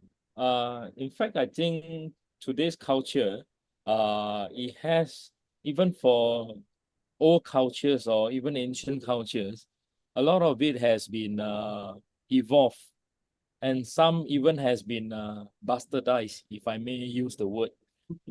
So in fact, I think today when we are taking on new projects, we have to be very analytical on and very selective as well on what are the things to bring in and what are the things to just dump it. So we cannot take everything. Like, for example, when we start with a new project, especially when it's a culture-related project, the first stop that we always go to are the museums. And then eventually, we will decipher all this to what is important to move forward. And we cannot take everything wholesale. And there are misinterpretation along the way. So if we are analytical enough, even from text or from museums, you will find that there are certain things that are contradictory. So these are the contradictory, the part that we have to clarify. And of course, I think for design projects, we are not burdened with a lot of this fact-finding. We are not historian, but we are reinterpreter of an older culture. So what we always tell the client is that these are the elements that we think is important. But of course, I think from a client standpoint, they always think they know more than us because a lot of our projects are overseas, and a lot of our developers or client, they are local. So they will tell you that you have to put in things like this, and aspect that you have missed out in your research. So these are things that we will supplement, and we will not say no. In fact, for designers, these are interesting because the more ingredients you give me, the more I have things to work with. And in fact, I think for us, we are trained to decipher all this stuff and then reinterpret them in the way that we feel that is most appropriate. Yeah, so I think for us, we always want all these projects to be fun and to have some new outcomes. If we are trying to reenact something, then we will always tell the client, then there is no need for us here. You just need a historian, or you just need someone who are well-researched enough to reenact whatever you want in the space. So we are supposed to create things that are new. And for this, to decipher all the ethnics, culture is to be responsible when we churn out something new, that we have tell people that how this process has evolved to what it is now that we are presenting. Yeah. Thank you so much, Professor. There is another question here. Oh, another one. It's in the chat. A question for both speaker, Mr. Kit Ong and Mr. Riri Riza from Bayu. His question is, what do you think about the use of AI-generated design, media, etc.? And what do you think the best way to deal with this technology in each of your field and expertise? Actually, this was mentioned by Mr. Hilmar Farid in his opening speech. So your views would be very interesting for us to hear. Please, maybe starting from Mr. Riri Riza and next, Professor. Okay, thank you. I think as we know further and further what we can do with AI, I think your reference as mentioned by Prof. Ong before to actually first to regulate or to choose to calibrate information, which is you got from your experience of study of live with some tradition, going experience and going through your culture is still the most important thing to actually to generate anything and collaborate anything, even with artificial intelligence. Artificial intelligence still needs some prompt for you. You have to give, a prompt, like information, like direction of questions to the tools before it actually generates something. And we can actually feel like, human hands, human touch is still unchangeable. Like in the fields of cinema, of course, there will be some film that in the future can be made totally by generated images, as we already did for the last 20 years, films like Avatar, films like some films is actually partially or fully created with generated images, which is, AI is going to make that easier, but still people will want story. People will need feelings and experience, which is created only by sensibility and experience going through culture. So I hope this answer your question. So what we have, especially if we are Indonesian filmmaker, we got so much to learn, about our tradition from Aceh, Sumatra, Java, Kalimantan, Sulawesi, West Nusa Tenggara, East Nusa Tenggara, to actually all the way to Papua to be created. And of course, with the help of AI, some of the work can be faster, but to use AI to be like the main writer of your story, I think it still need lots and lots of, experience for you to give basic information to. I hope that answered your question. Yeah, I'm still going through it too, by the way. Thank you, Mas Riri. Yes, to understand our culture is still a never-ending journey for us. Professor Ong, Yeah, how is your view on this subject? I agree with what Mr. Riza is saying. And in fact, I think for the creative industry, the AI now, AI now, I think is still we are having a love-hate relationship with AI now. I think the keyword here is IP, the intellectual property, with AI. And sometimes you will see traces when you search for certain thing. You will see traces of what you could have what you could have created at some point, but you couldn't really identify it. And but of course, as a tool, it's wonderful, but you don't know where, because of the quantum computing, you don't know where this one of a million idea came from, and we cannot, as creative, we cannot just adopt the AI generated information readily.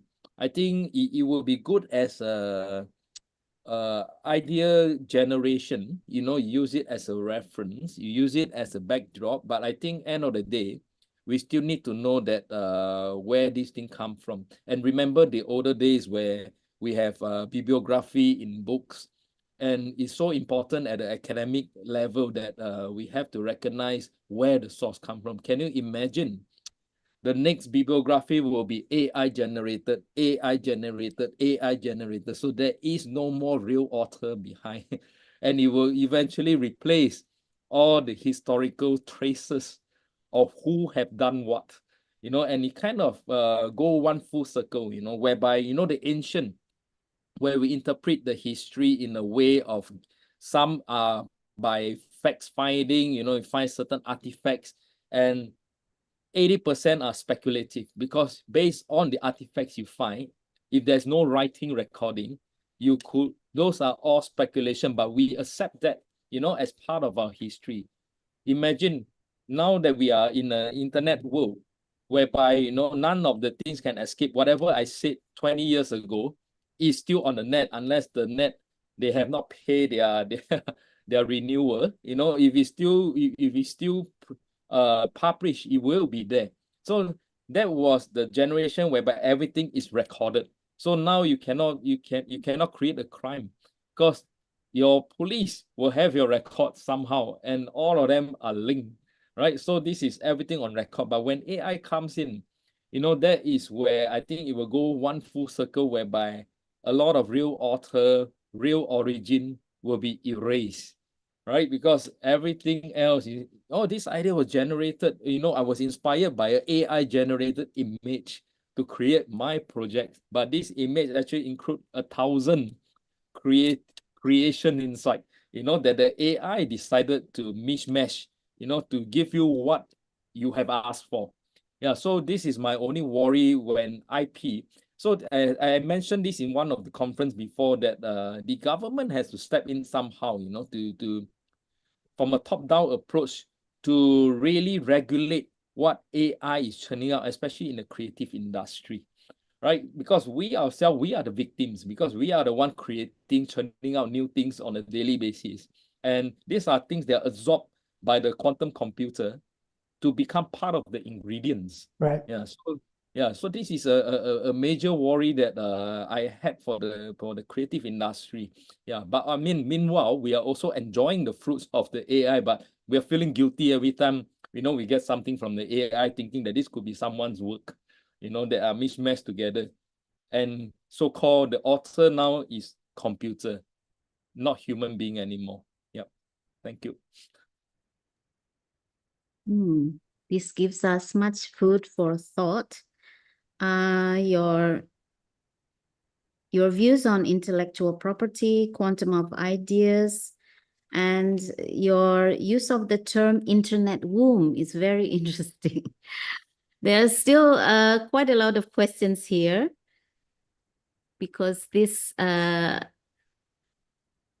I'm just opening up the chat. And, Mr. Riri Riza, thank you so much for your insightful presentation. And this is from, from Wiz. His question is, I worked as a 3D designer. I really like your presentation. Also to Professor Ong. When you want to make a building architecture with a philosophy of heritage culture, what is the biggest fear? Because some of the generations, because some of the young generation have no idea. That is the question for for Professor Ong. And for, okay. Mas Riri, there is a question from, is this Royas Amri? I want to ask Mas Riri, when making a film, which is more important, the story to tell or following the trends to get sales revenue? Yes, thank you. Maybe starting from Professor Ong. Yeah, okay. I think the biggest fear when doing projects like this is leaving a bad example for the next generation, because some of work that we have done could be quite drastic. Like, for example, we have been telling developers or owners that we don't want to reenact. But by reenacting, you are not actually continuing the culture. Like, for example, if we are like, for example, the Mosuo people that we work with this time, I passed the village chief a question. I said, you guys are wearing the cultural dressing, like a panda in a zoo, right? You are presenting this, as part of the history. But are you wearing this on a daily basis? Do you want to evolve your culture? You see, the government has been using all this. I mean, in Indonesia, it's the same thing, right? You have your different tribes and things like that. So these are more as a tourist attraction. But these tribal people, are they willing? Is that what they want to wear on a daily basis, or do we want to evolve the culture to the next era in today's modern era? People are always seeing cultural tribal people in traditional dress using handphone. No, that is not the contrast. That is just them wearing a costume, holding a modern technology. But do you want to evolve this culture? So as a creative, when we step in, we want to move to the next step. So my biggest fear is to leave a bad example for the future generation. Why? Because that's why we always have our trace of our evolution. How do we evolve from the research that we had, through a process to what it is now. So there is always this process on record. And I always hope that future generation that reference our work will go through this record rather than to just take the end product as at face value, right? So that would be thinking, you see, that's what we can do, to this, and then let's not do our research and our homework and let's jump to conclusion what this trap should be. That's what Architect does to a lot of our city, and that's what we totally oppose and hate it. Right, so we ourselves has to evolve this from a critical regional point of view, to make sure that we've done enough research, to be able to make that bold step ahead. Yeah. Thank you, Professor. Mas Riri, your views on which is more important, storytelling or sales revenue? Thank you for the question. I think in the field that I'm in, and actually in the experience that I went through as a filmmaker, I work only with one company and one producer for the rest of my career. And the principle is always the same. We only going to do something that we know whether there's a market of it or not. So we won't produce something that is after series of consideration, sometimes we gone through like a long development process of script development, and sometimes it involves some, little FGDs among friends, among us, among professionals. We won't produce anything that is not marketable. And I think it's also the same principle as A24. I read in one of the essay about their strength. They will never curate or pick any project that they don't know how to market. So they should know how to market the film first before they choose it. I hope that answered your question. Thank you. I'm sure that answered his question. There are still some questions because both your presentations are so interesting. So the questions keep coming. And there is a question from Gilang Surya Dharma. He says, thank you for the presentation from our outstanding speakers. I want to ask a question. AI comes from data and algorithm. Both data and algorithm come from the past. It's almost like astrology or oracle of Delphi. Do you think AI-generated art kills the soul of an art itself? Because I think art is an artist's ego. So I think the question is to both speakers, because he asked both from both of you. Please. Who would like to answer first? Professor? Yeah. Okay, I'll take the question first.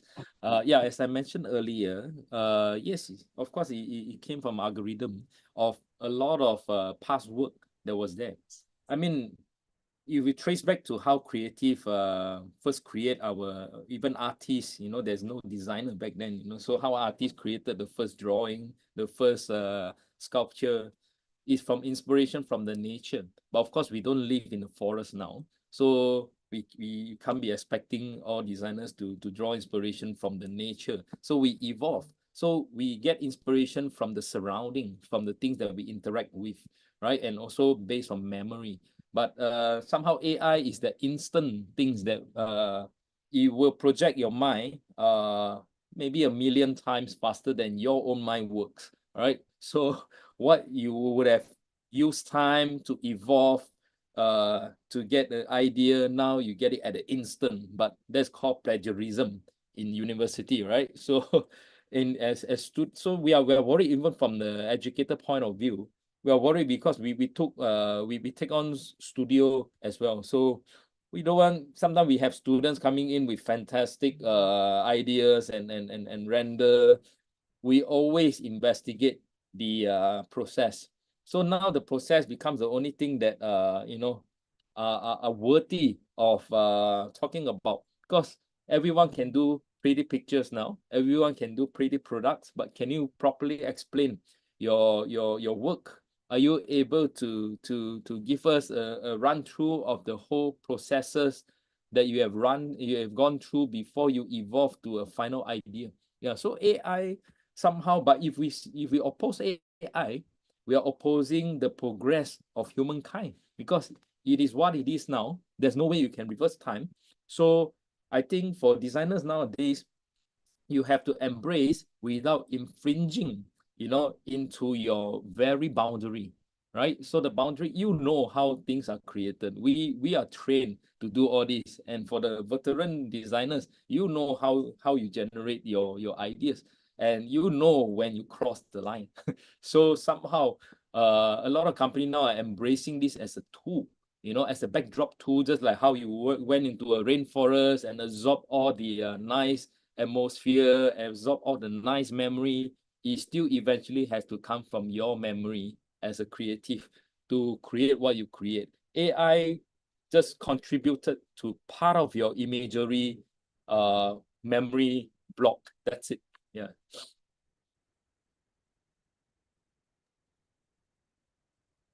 That is already a very, very elaborate explanation from Professor Ong. And I can only say, in our field, if you learn screenwriting, they will tell you like the basic structure of a script, which has been used for maybe almost 100 years now and still the same. And it's basically like a formula. And a formula is that actually already learned not only by filmmakers, but also by the audience. The audience, when they watch the film, they expect the same experience every time. But one thing more important for the audience is actually they want to feel something so new at the same time. So I think as an artist, that's what you do. You always combining originality and familiarity. You always look for like the best composition, the best formula, which is combining your experience as a person who live and also who enjoys art, who experience different kind of exhibition, read maybe thousands of books, watch some of the great masterpieces of the world, and you believe that you want to create something new. You want to not maybe think too much about it, but return to yourself and become mindful, and hopefully you will create something based on that experience, comparing to your personal experience and sensibility, and it will create something. I mean, as an artist, definitely that is something that our strength. I don't know whether that's ego or not, but that is also, that's our strength, as a designer, as a writer, as an artist, as a storyteller or filmmaker.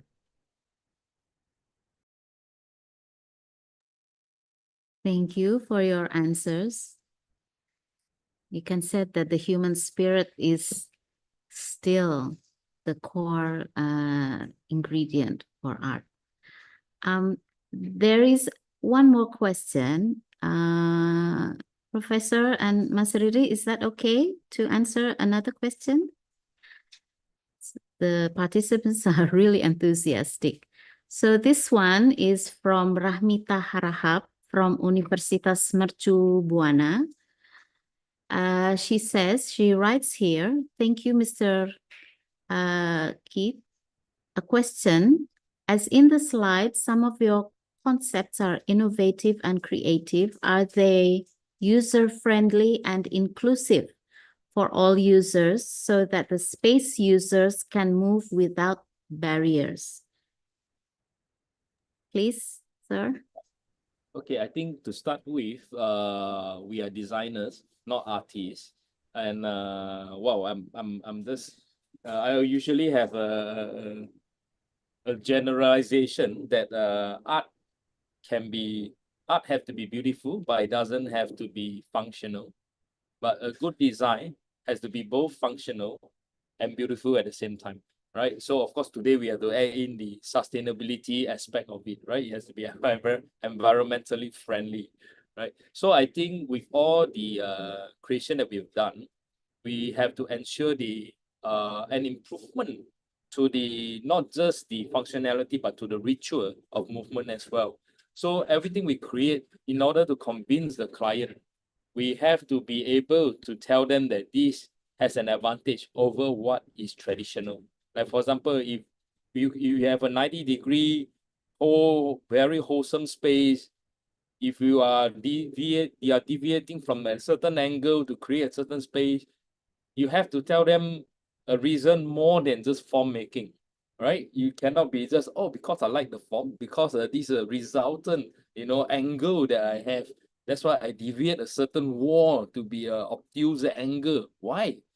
right? Unless you have a certain function to justify them or to improve a certain ergonomics, of how the human can use the space. So yes, in short, the answer is definitely it has to be more functional, not just functional. Thank you, Professor. Thank you. There is one last question for Mas Riri. Yeah, it's from Elizabeth. She says, "Hi, Mr. Riri Riza. Thank you so much for your insightful presentation. I found it really interesting to explore the hype around A24 in the contemporary film industry. Many media have called A24 as a cultural phenomenon. As an Indonesian filmmaker, do you think the A24 has influenced our local film scene, especially with the rise of new media and storytelling methods? I would love to hear your thoughts. Thank you so much." Yeah, thank you for the question. I think somehow because now the world is very much like open and the discussion of regarding how film is actually distributed, promoted, and of course basically Internetnya how hilang timbul ini. created is very much transmitted globally. So definitely I think some of the Indonesian film producers started become very aware of how visual or design is play important role in the strategy of publication, of promotion and distribution of films. I think I don't know whether there's like an exact specific company, but some of film production company that I think started to have their own characteristic in their work. For example, one that become on top of my head is Palari Films from which is founded by three filmmakers, Meiske Taurisia, Edwin, and Al-Zaidi.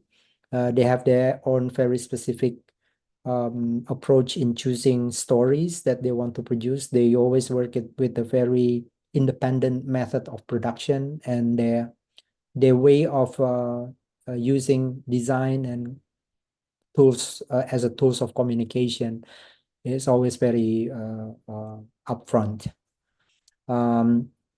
So basically, A24 is an independent production company that is basically the essence, which is most important. They try to make something which is in the contrary of the mainstream, or using some familiar elements of a mainstream and then deconstruct it to become a very edgy and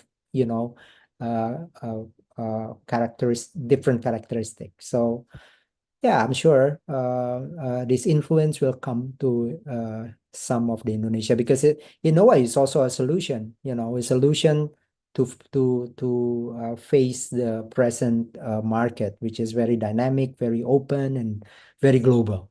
Yeah, thank you. Thank you, Mas Riri and Professor, for your gracious answers to all the questions.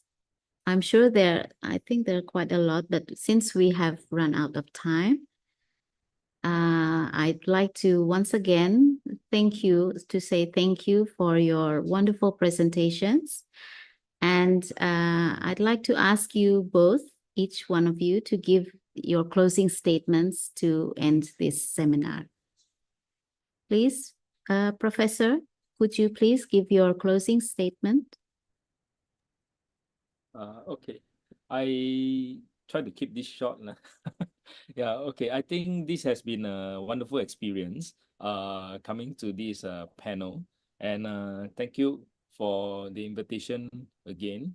I think to have activities like this is very important, especially this is the crossroad where we have already mentioned things like AI, things like quantum computing, And also living in a social media world now, I think all these are, some of these has corroded what our main essence of what art and design is. And I think institution is really the last frontier that we can protect and continue to enhance what our beloved profession is bringing us, and to in fact sit on the bandwagon now on what is developing and make this a more meaningful ingredients in our preparation, for the future. Yeah, thank you.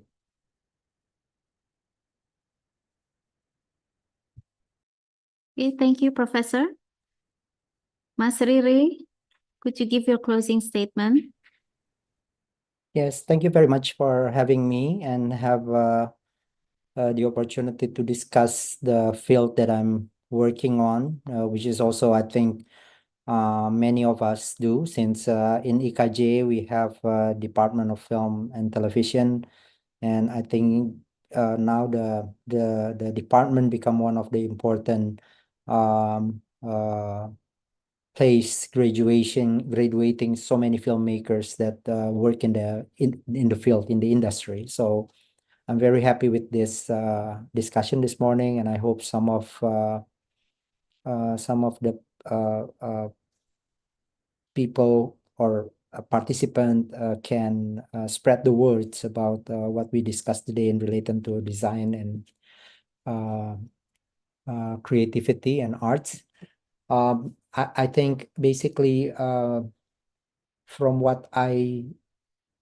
my research for this presentation, I think more and more in the present day, identity and character is very important.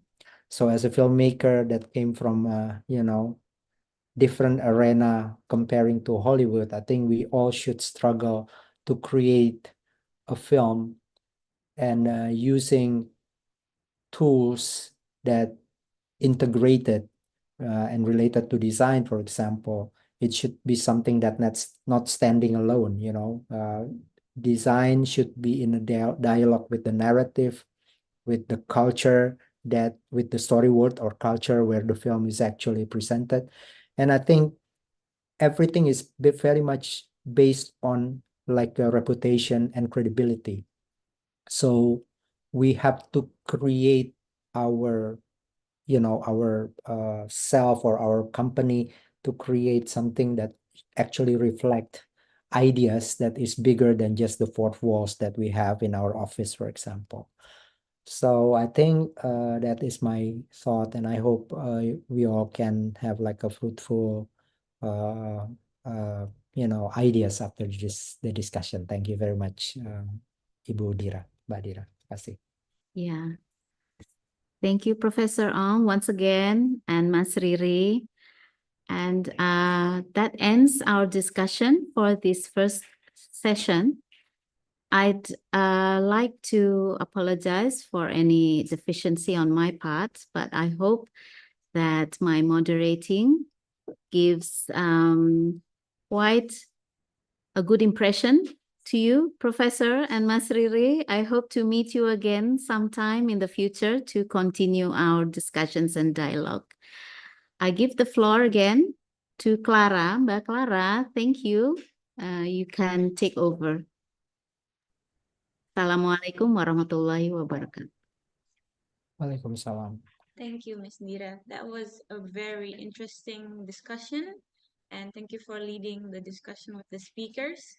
But I would like to give the floor to Mr. Nicholas Wila Adi Pratama, MSN, to give the A certificate for our speakers.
So the first certificate is for Mr. Professor Kip Ong, President of Society of Interior Singapore. Thank you. Thank you. Mhm.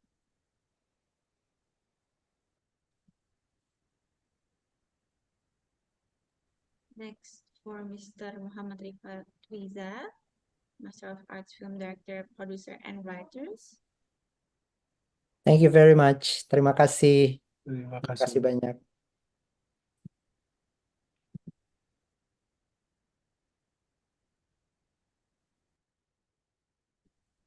Thank you, Mr. Nico and speakers. So before we move on, we would like to take a picture together for the participants for absence and memories. So we would like you guys to turn on cameras.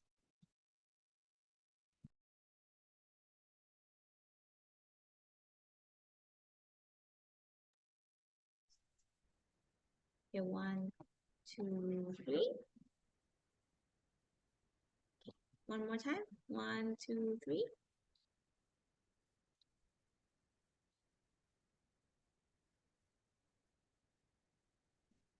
Okay, thank you, everyone. We will continue the next session after the break time, which is around 1 o'clock in the afternoon. Have a great break, ladies and gentlemen. See you on the next session.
Welcome back, ladies and gentlemen.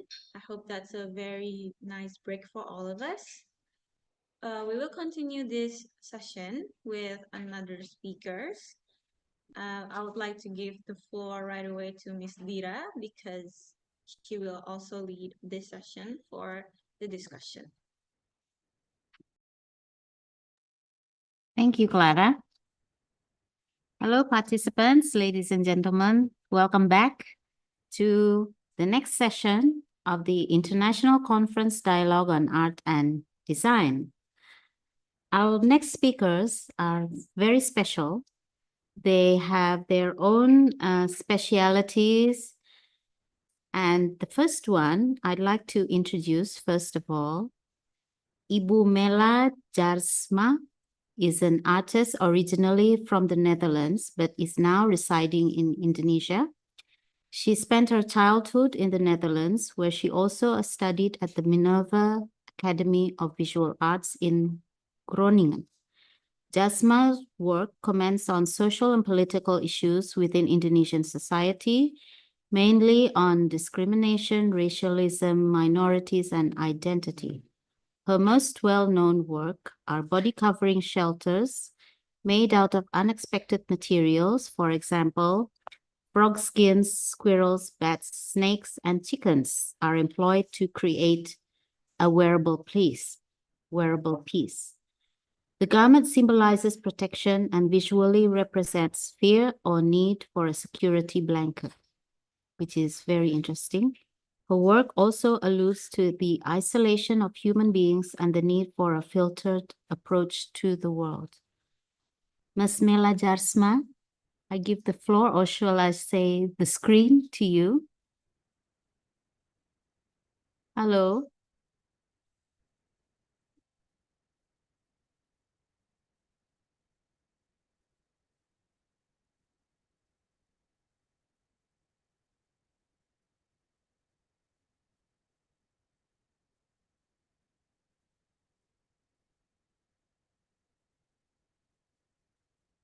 Halo, halo. Halo. Halo, Ibu Mela.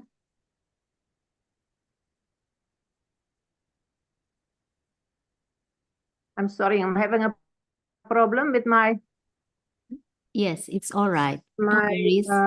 We'll wait for photo, you. my video. I'm Yes. sorry, 1 minute. Yeah, I have it's please okay. accept me on my mobile phone. Yes, it's okay. We'll wait. Yeah, I'll do it again. So while waiting for Ms. Mela, today's seminar is quite interesting because discussions on dragons and praying mantises interpreted into design. And now Ibu Mela also uses frog skin squirrels. Yes? Hello, Ibu Mela. Are you ready? I'm sorry. Recording in progress.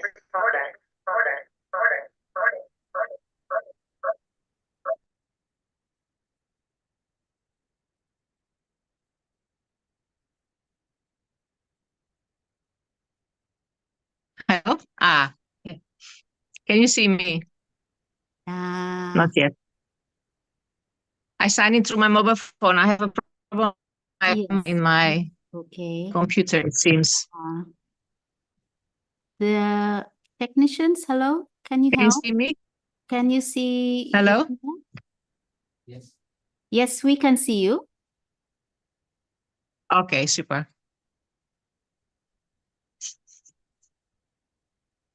Can you hear me?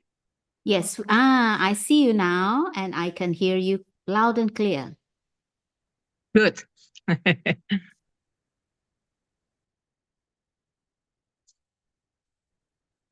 Thank you so much for this invitation to participate in this international conference of art design in new media. I'm very happy to be invited and honored, especially in the IKJ. It's one of my first encounters with Indonesia. I was a student in the IKJ, so a long time ago. As was said by Mrs. Madia, that I was born in the Netherlands, but I live in Indonesia already since 1984. I'm a visual artist, and what I'm going to share with you today is actually my art practice during the last, some of the last few years, which are very much connected with new media. The previous speakers, Mr. Kid Ong, who really contributed to interesting discussions, and I would like to show all these cases, like how visual artists somehow very engaged the new media. And in this sense, I just put the questions around art and design in new media. I actually make it like new media in arts and design, because I think the work of the visual artist is, especially, for me, is very much about the digital world and the physical world, or the appearance, and also how the experience of the audience in a certain space, in a confrontation with the artwork, is very much important part of the developments. So I just want to share some of the works I've been doing during the last years. So next, please.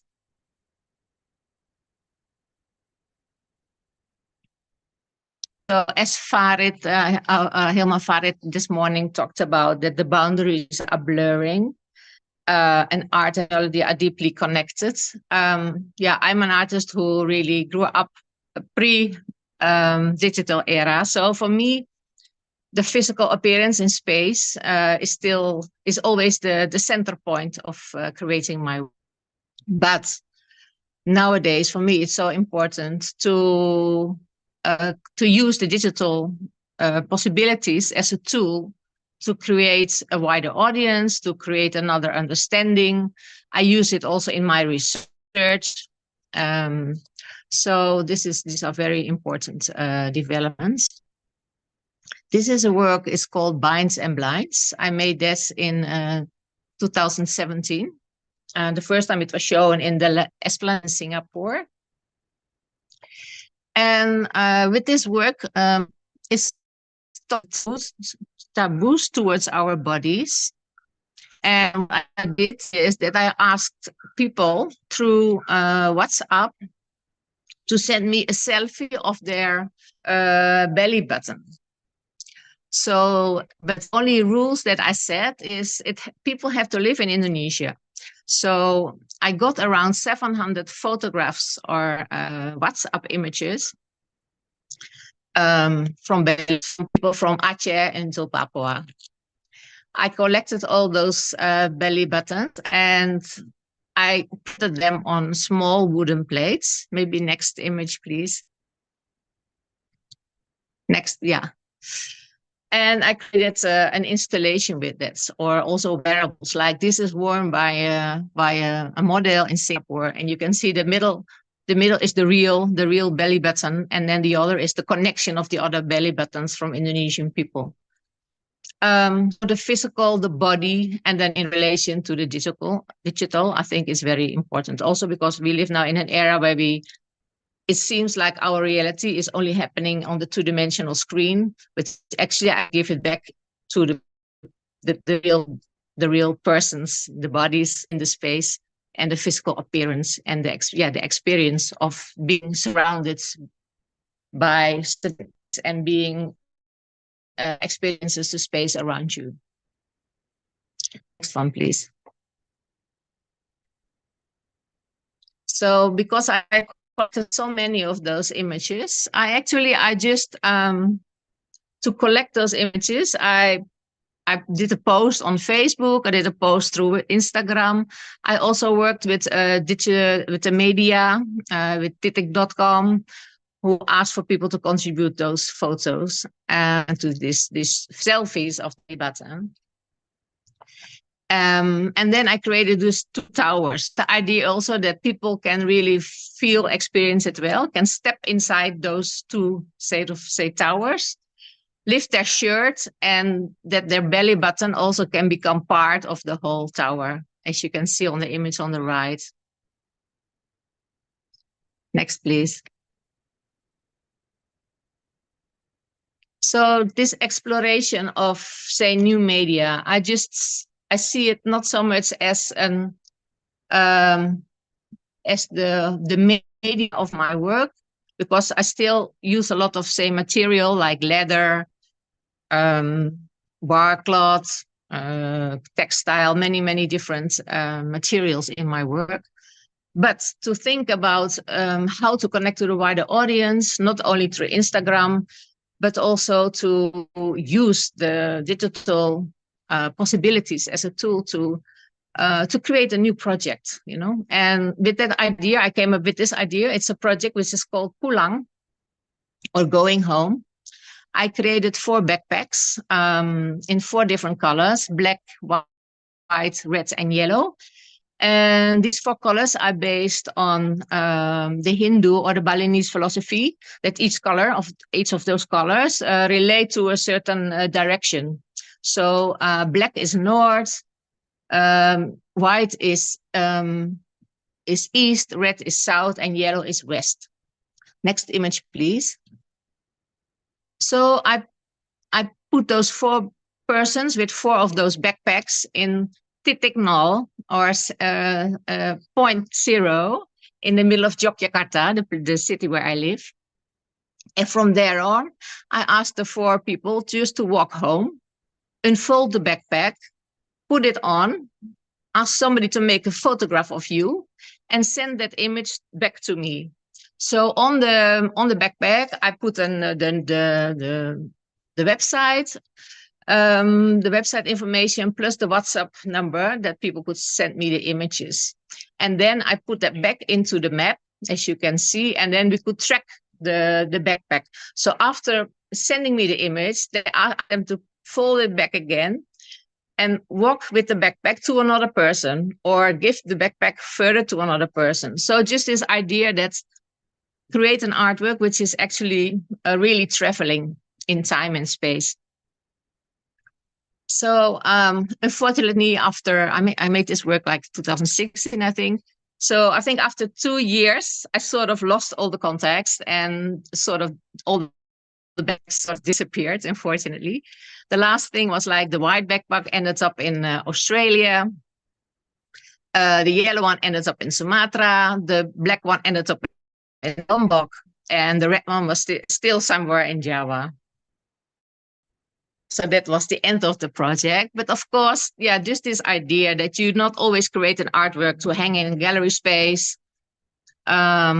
is something which it exists on the web on one hand, but on the other hand also not. It's really physically with the persons at home, and then they have to think about who they're going to give it to the next person. Next one, please. This is another project, also how it much relates to the influence of our life, of the social media and the internet. This work is called Opposite Heads. I made it when I had a residency in America for a month. And when I just started to realize, it was actually 2016, 2017, that the world is really polarized. Due to especially the Facebook and so this was all before Trump. Okay, but already realizing that people become somehow more extreme in their opinions because they are out there into the discussions on Facebook and so on.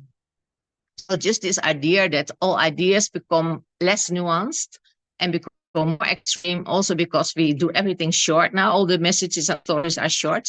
So all the nuances we are going to miss. I translated this in this installation with black and white. So this is really like we're divided in the black and the white, and we have only 2 choices left. I also connected it that situation, idea of racism, and also say the colonial past, which is also an item until today, and the racial issues that we face. So I created those shoes. So who is standing on who? It's always about power structures and even like the social media, and that idea also that we divided.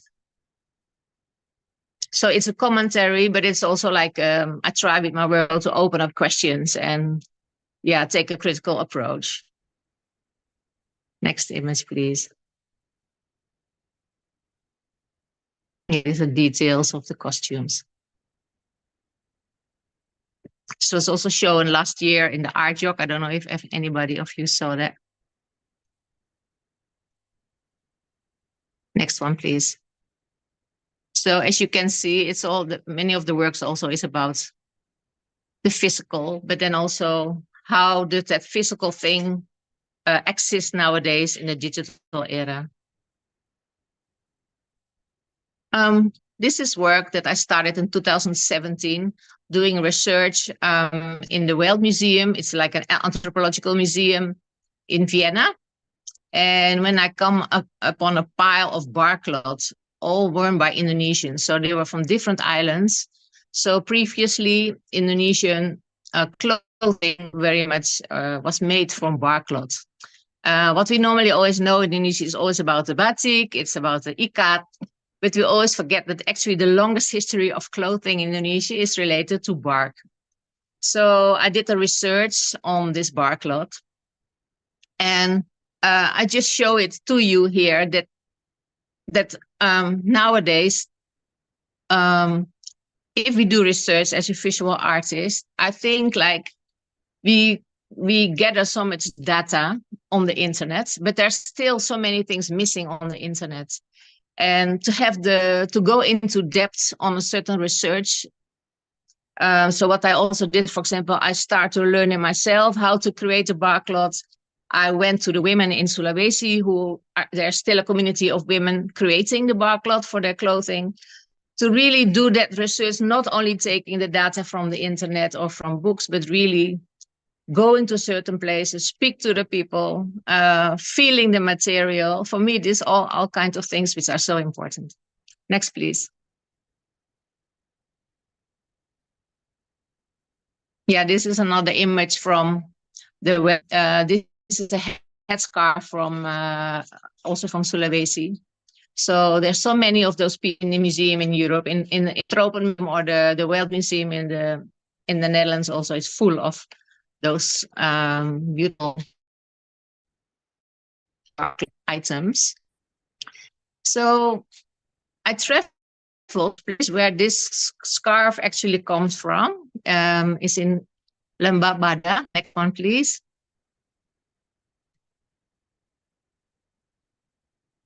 Oh yeah, this is another image. This is how to make. So we really wanted to feel the material, to touch. After coming from the World Museum, of course, I was not allowed to touch the material. So I looked for somebody who is still producing it. So I found a man in Bandung, Mufid, and I learned from him how to make it. So from a very small trunk, take out the outer skin, and then the second bark, you beat off from the inner part of the trunk, fermentate it a few days in a banana leaf, and then beat it. And especially when you put several layers on top of each other, it becomes very strong. So after learning Mufid to come with me, because he was telling me about that community in Sulawesi, so we went there together to see if they were still there, because they were not visible on the internet. So we really had to travel to Palu, to Poso, and then finally go into Lembah Bada to meet the woman. Please, next one.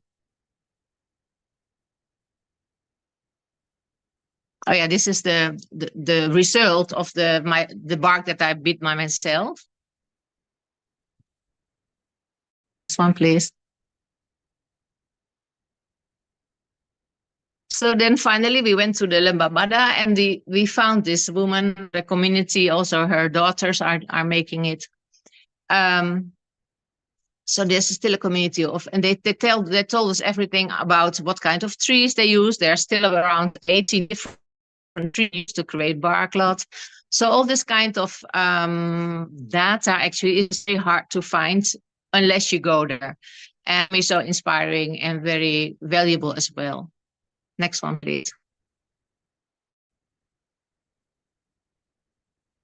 And then I started to talk to the women, and I got all those stories that how Barclay actually very much still relates to the colonial past and their resistance towards the colonizers, and especially the missionary, to get them out of Barclay, have to wear textile and go to school and religion and so on. So Barclay is not about only the material, but it's just was so interesting to pick up the stories and how does it relate to their real life and their past. So to create those stories, I created some documentaries. For me, it's very important to hear them talking and giving them importance about their life. Next one, please. Yeah, so this is also one of the translations of me making costumes with the barcloth. 2 of the costumes I brought to Bapak to make photographs there with the menhir stones, and then after that bringing it back, traveling different exhibitions all over the world, and then showing it together with the videos of the women talking and giving it the context, because I think especially through video works you can create a very important context of where does it work from, how is it related to, for example, what has happened, what is still available in the world museums, the colonial past, and where is it nowadays. Next one, please.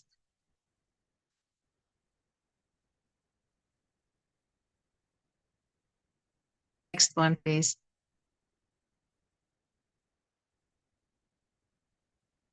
Oh, twice. Next one, please. Sorry.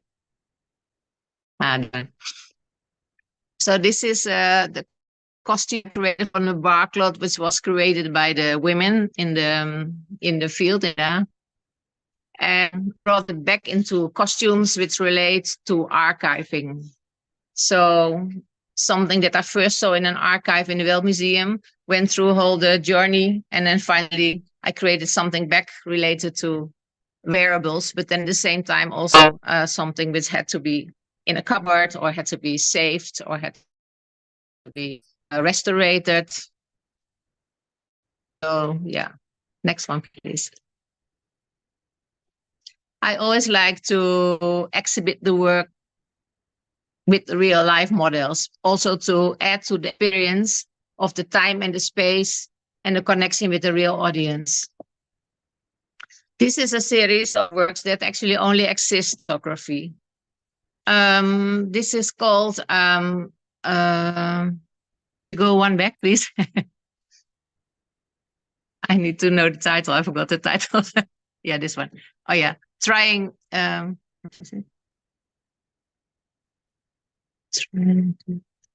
what's the title? Training the mind by... Oh yeah, training the mind to adapt. Yes. I just studied about the academics and the literature in Indonesia, and I think the critical approach is always very important. So I asked several of my academic friends to come up with a title of a book that were very valuable for them and very important, written by an Indonesian.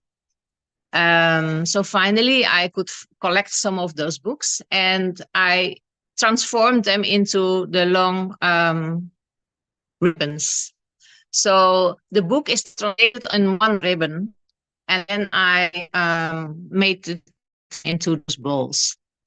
The first time I made this work was to be shown in Bali, and that's why I put those balls on the head of the people. Of course, also to connect directly with your brain and your head, but also like in Bali, where all the laborers wearing the stones on their, or especially women wearing the stones for traditions on their heads. But all this part is bringing the offerings on their head. So the head is just an important thing. So of course this has to be, so I collected the digital books and then I translated it into a physical thing, into this heavy, because they're really heavy balls. Next one, please. So how to create something digital, something sometimes spiritual, some sense, translating it back into very physical. Like, for example, these two balls is one essay on feminism, and then the small ball on top was a reaction on the first essay, on the first book. An essay on the first book, sorry. Next one, please. This is the first time that I made a photograph series where I really photoshopped images. So normally I'm not Photoshop. So what it is what it is. But this work I created during the COVID period. And it's called Wearing the Horizontal. So these are works, these are like skirts or dresses made out of barcloth, beaten by Mufik in Bandung. And I created them into those horizontal dresses with the idea that it looks almost like a vehicle, or also this idea that we have to be one day horizontal. So during the COVID, being confronted with so much life and death tensions, I had to make a horizontal dress. So also this idea, like, it like moves into the future with the idea that one day we have to lay down like that. And then the feet which are hanging out of the costumes, I photoshopped in the image, which is so important in this image. So to be able to do that, I think it's very important in this era. But it always, I think, yeah, of course you can Photoshop everything, but to make a clear choice why you have to do it, for me, is very important. So it's the same why I think it's important to use certain materials for the costumes. It's not just any material. So the content and the context is very related to the concept and what you want to bring forward as an artist and to communicate with the wider public. I also show you this work. It's called Pertama Ada Hitam, or At First There's Black. This was also during the COVID, and I was invited for the Jogja Biennale. And there was an exchange with artists from the east of Indonesia. And I decided to look for a partner in Papua to make a collaborative piece. So I finally found my collaborative partner, his name is Agus Onge. And Agus Onge, he's a painter, let's say a traditional painter on barcloth. And I had somebody to help me, a videographer, a young videographer from Jayapura, to go to the place where Agus lives, bring the laptop so that we can meet face to face and having discussions. But also this idea of that we wanted to bring, say, the paintings that he made back into wearables, because after the discussion with Agus, it was also very clear that in Papua the barcloth was always used as a wearable, like a blanket, a sarong, or a loincloth. And yeah, they have a very rich history, which is for me very important, contemporary, say, and the historical art history reflecting in Papua related to this, how it was forbidden by the missionary to wear the barcloth, but also during Soeharto, the Orde Baru, to memusnahkan, or to get rid of all the traditional clothing, traditional statues. They all had to burn it down. Also with the idea to enter another religion, or yeah, not to be animistic and so on. So, but then in the 80s, there was another movement to go back to still try to remember the images and start back to paint on the barcloth. So but Agus Onge told me about this long history, and he really tried to books, images that were sent from the Netherlands, for example, to find the traditional images and paint them back on the bark, and then create the look for the meaning and create a new meaning. So most of the animals that they paint is very much related also to the animals that are already declined or already how do you call it? Extinct. So, for example, the sawfish from the Lake Sentani already doesn't exist anymore. So for Pak Agus Onge, we have to repeat that for the next generation. So this physical thing and this work actually could never have happened if there was no digital era. So I'm just very grateful to meet Pak Agus Onge and then create this work together. So next month, I finally will go to Sentani and meet him in person, and we'll create a second edition or a different work together. Please, next one. This is also a work very much related to the physical and the non-physical. During the COVID, I started to work with 4 dancers. So I started to work with 4 dancers from different areas who all study in the ISI in Yogyakarta or graduated.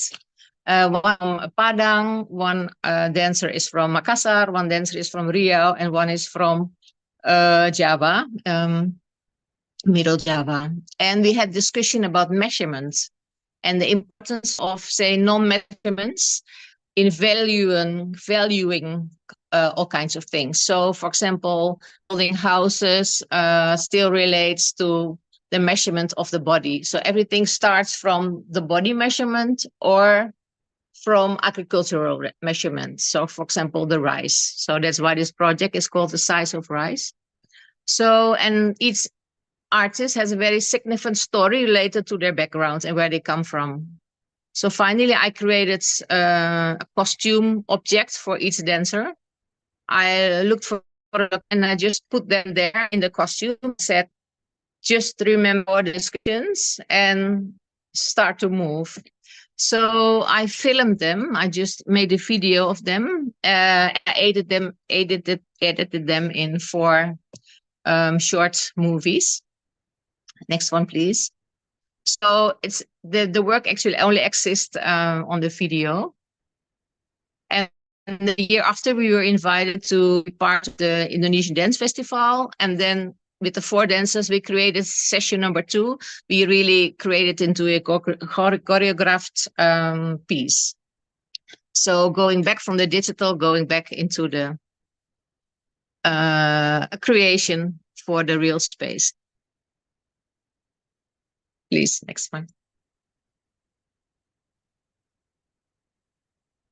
So I like to play with this kind of layers of, say, 3-dimensional, 2-dimensional, digital, non-digital.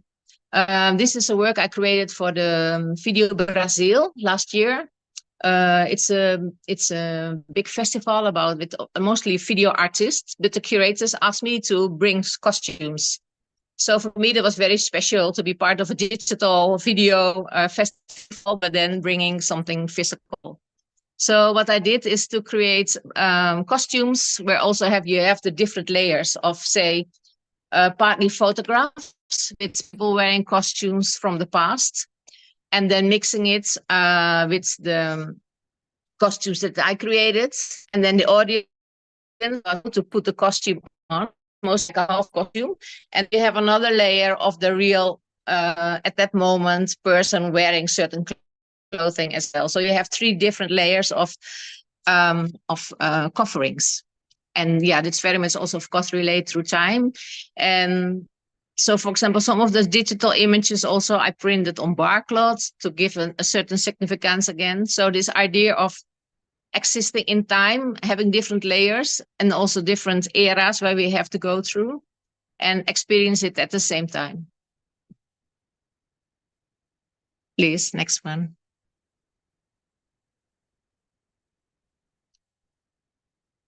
This is also a work I made at the beginning of this year. It's called Because Things Will Change. It's about the knowledge that things are so fast changing now, also because of the digital where we live in and the technologies that develop so fast. I just try to give an experience to the audience to measure the future. So because everything now is so much about fast and close by, so to imagine what happens in 2080, for example, is for many people very hard. It means it's already in the time beyond your generation or beyond your children's generation. But because of the climate change and of the destruction of so many things, we have to train our mind to think in the future and to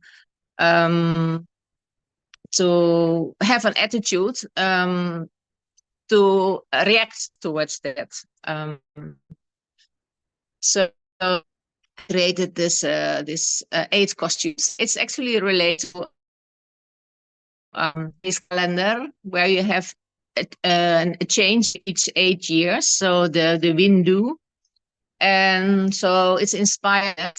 And when I exhibited in 2000, when in last January, the first bag, what you see hanging with the numbers on it, the first bag was opened and a mask was taken out, and people could put the mask in front of their head. So in 2032 is the next bag to be opened, and then you can see the second mask until 2080. So it's also this idea, like, where are we in 2065? Where are we in 2064? So this is beyond any. Of course, we live now in a world with so much data, so we can sort of imagine through the data that we read from the scientists where we will be, but we never know if the mask is already in an earthquake or the whole artwork already disappeared in far. We don't know. Next one, please.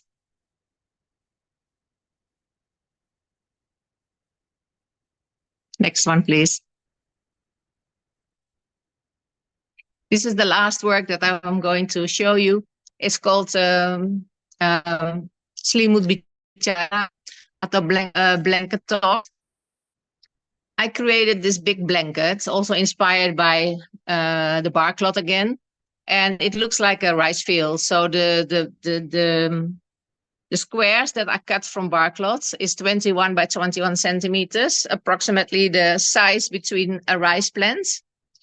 And I copied the Japanese calendar on that, 3 different Japanese calendars, and invited 3 people to talk about different issues related to agriculture and food production.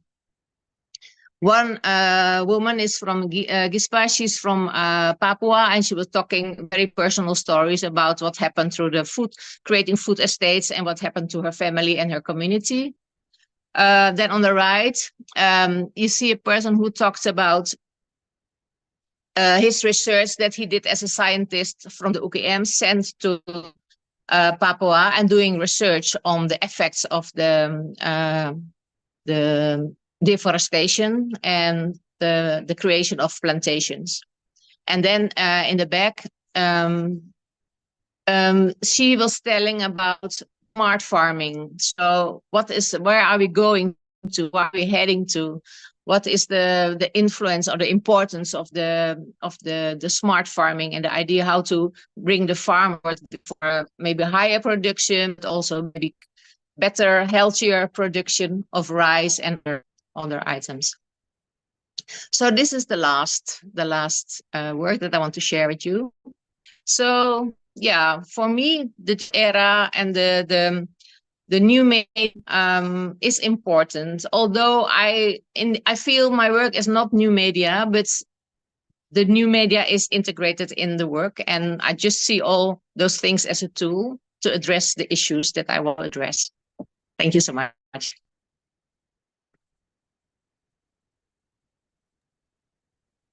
Thank you for your wonderful presentation. It's very interesting. Thank you.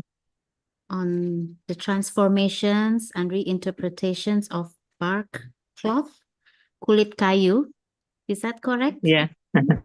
Betul, kulit kayu. Kulit kayu, yeah. And it's very interesting how you reinterpreted into various artistic expressions. Still, I once saw a ceremony by one of our students in IKJ. He was Ketua Adat from Asmat, Papua. And yeah, his theater creation, the costumes were made of bark cloth, if I remember correctly. That could be, yes. Very interesting. Thank you, Miss Mila. And now, You're welcome. terima kasih. And now, audience, participants, we move on to our next speaker before move into our question and answer session. I'd like to introduce first Professor Dr. Ruslan Rahim. He is the Rector for the National Academy of the Arts, Culture and Heritage, Ministry of Tourism, Arts and Culture, Aswara, from the years 2021 to early 2024. And it says here that he continues his pursuit of knowledge within his field and enjoys tinkering in the realm of the metaverse. His background is in the Malaysian advertising industry during the mid-80s. And he had a stint as the sole graphic designer at Proton's Research and Development Department. He has a master in communications design at the renowned Pratt Institute in the New York City, USA. And he honed his skills in the new media encompassing computer graphics and animation. So the shift in his academic outlook brought a deep commitment towards an exploration of interface design in the realm of the then burgeoning World Wide Web. I would like to give the floor to Professor Dr. Ruslan Rahim. Hello, Dr. Ruslan. Hello, Ibu, yeah? Yeah. Thank you very much. Can you hear me? Yes, we can. All right. Okay. First of all, I'd like to thank everyone for this inviting me to attend the International Conference of Dialogue in Art and Design and Institute Seni Jakarta. I hope it is not too late for me to wish you a slightly belated Hari Kemerdekaan Indonesia. Yeah, I know it was last Saturday. Yes, correct. Yeah, so I think that's something that just like to wish before I forget. And just like before I start to go into the slides, I think I'd just like to actually sort of like establish my premise on why I wanted to talk about this. I think being an academic for quite a while already, one of the struggles I went through with my colleagues, especially in the field of higher education in art, all things art and design, is about what is our research output, because we have what you call in the art and design community, we have practitioners, obviously, and we have practitioners who are also teachers or lecturers. So I think there's always been this, I wouldn't say battle, but struggle to balance both. And I think of late we know of how higher education institutions have to look into publishing their research. And what struck me most was that a few years ago, I started to look into the initiatives of what is known as, if you look at the title of my slide here, non-traditional research output. I have a strong conviction and strong belief that what art and design do, what we do in art and design, okay, our output is non-traditional because it is not everything ends up in the what you call conventional hardcover bound written article. You have, obviously you do have what you call the written element to it, but more often than not is, as our previous speaker, Ibu Mila, it's about beautiful artworks, installation, so on and so forth. So I say to myself, where can we actually come up with this? And I found and I discovered actually there's quite a growing number of institutions around the world, okay, who have what you call, who have gone on a track called the non-traditional research output. That means our practice. It can be a performance, it can be a movie, okay, but that is actually our research output. Hence, it is called non-traditional because it's not in the traditional sense. And from there, I think my few years in Aswara, the Academy of Culture and Heritage and Arts, Culture and Heritage in Kuala Lumpur, okay, I met up with some of my colleagues, And we actually looked into what is known as what is our non-traditional research output. Rightly so brought up by in fact, all our three speakers before me. I think we're talking about there is a genuine concern for our heritage, actually, in wherever nation or wherever peoples that come from. Okay, I think we are all equally concerned. And with the so-called digitization and modernization and advent of technology, touching about AI and all that kind of things, I think the concern has always been that, where does our heritage go? We touch about tangible and then also intangible cultural heritage. Now, intangible, I think, is obviously a lot about, for example, if in the arts, it's going to be about performing arts, dance, theater, and so on and so forth. And comes with it also all the richness of it. For example, if in dance, which I share with you in a little while, we're talking about, the rich costume that comes together with it. And there is always a narrative, and this comes from what you call the oral history of the origins, the oral history of the peoples. Again, much has been done. It's all been documented in conventional form. When I say conventional, that means it's print and to be shared for everyone, I think, in that case. Again, the concern about intellectual property, who's going to, whether or not you're going to appropriate or misappropriate this information. But I think above that, I tend to take a bit of the optimist and say that, I think what needs to be shared now is our cultural heritage, respective cultural heritage. This is something that's, I think, is equally of great concern. Time and time again, I think every society, always goes back to their roots, like where do we come from, what's the uniqueness, and all this kind of what you call approaches. And I know a lot of practitioners in art and design actually do incorporate that into their creative works.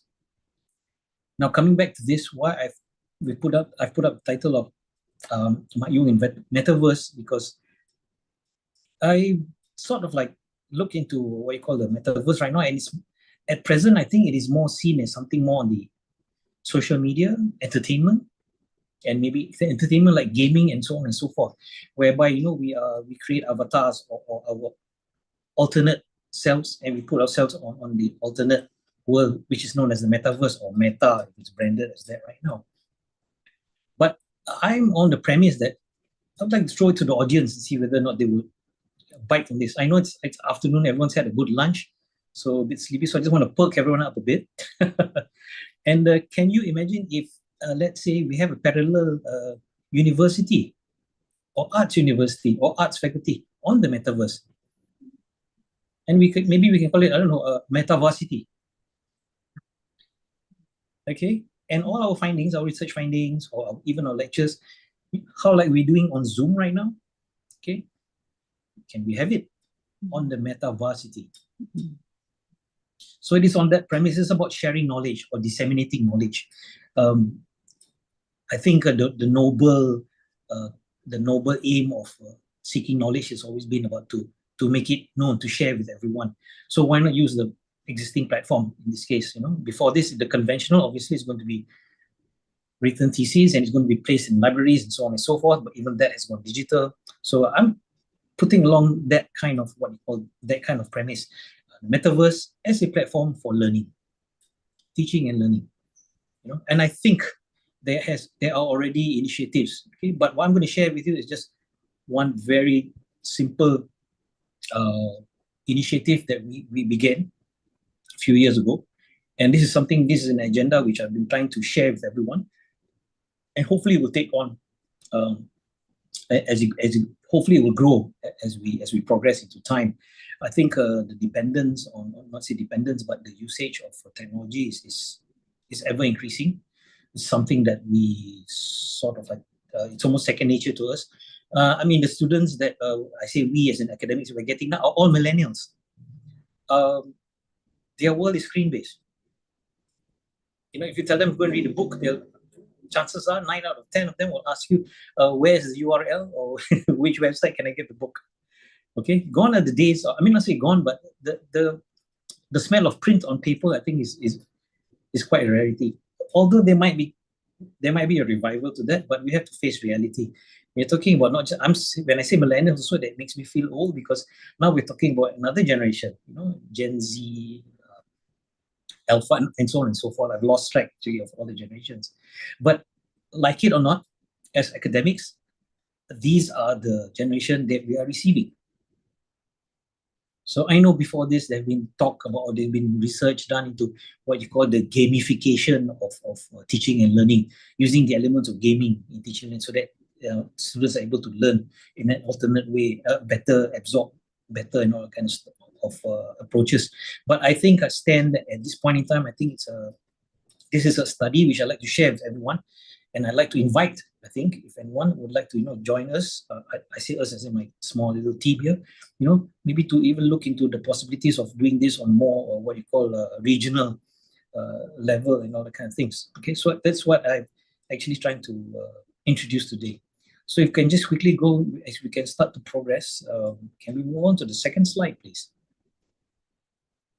Okay, the non-traditional research output, which I mentioned just now, okay, actually, if I can just quickly see that, okay, can take obviously various forms, okay, and accessible through what is existing right now, for example, the browser or platforms or whatever it is, okay. And materials that what is it? If you can look at the slides, okay, the materials can actually ranges a wide spectrum, or shall I say a wide expanse of creative activities, okay. Now this, of course, always includes, I think this is what covers just now, okay, you talk about composition, designing, performing, whether or not it be dance or acting, okay, writing, okay. So this actually, the materials, this is where the content comes from. And I think it has a certain, what you call archival advantage to it, whereby you can actually go back and refer to it. Now, I know there are issues of what you call intellectual property and things like that, but I'm quite confident that there's something that regulations will come in. But again, at this point in time, it is about disseminating the knowledge that we have. So if you can go on to the next slide, please.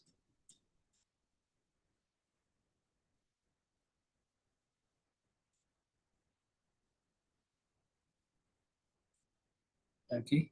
So the subject matter here in this particular example, which I'm going to share with you, is about Mak Yong in the metaverse. Actually, Mak Yong is a traditional Malay dance practiced in Malaysia. And the uniqueness of this particular dance is that in our academy, we have not only just lecturers, but our practitioners here, we give them the title, or we entitle them as Adi Guru. Yes, so it is not about their qualification, paper qualification or academic qualification, but it is about their years of practice. Most of the Adi Gurus in the particular, for example, even this one, they have been teaching this particular dance, Guru, I call her Guru, Adi Guru Fatima Abdullah, for more than 30 years. She's been teaching this dance. So what we do is that when we place Adi Gurus in our academy, our students get an opportunity to have a direct contact and to be taught live, of course, not virtual yet, live in that context, okay? But the audience, the students, of course, is dependent on our intake. So that means, for example, if we have an annual intake of, say, 30 students, that means every year, we will produce 30 students who have learned the Mak Yong dance. Now, of course, as time goes by, this will multiply 30 times 1, 30 times 2, and all that kind of things. Again, that also got us thinking, okay, how can we increase our student intake, but at the same time retaining, or how shall I say it, taking care of our intangible cultural heritage? Because when we talk about dance, it comes in with a whole lot of not just the narrative, but the body movement, hand gestures, all this. Storytelling is very, very intense. Okay, it's something that is not easily translated. It's not something that you just sit down in front of the Adi Guru for 2 hours and you learn everything. It's going to take time. So we decided to try to take this, and we looked into what's called the existing spatial platform that is on the internet right now in the context of metaverse. You've got what you call mixed reality platforms such as Engage VR. I've put it down here. That I think this is something quite familiar for those who are in this particular area. But I think the beauty of technology right now, because it's moving so rapidly and so fast, it has become to a stage whereby a lot of it what you call is known as apps. Okay. It is approachable. Back in the 90s, when I started to delve into what you call digital media and all that, software was very expensive, very limited. and you had to have specialized training for it, and you had to have not just specialized training but very specific hardware, which costs a lot of money. Now, computing power obviously has not just quadrupled but expanded until today. On your, I wouldn't say even laptop, on your even our respective handphones, there are already apps which can do things which I think 10 years ago is unheard of.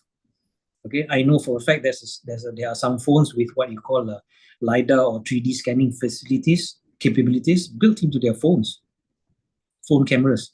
So these are things that, as you can see, it is moving on that aspect of it. Right, if we go to the next slide right now.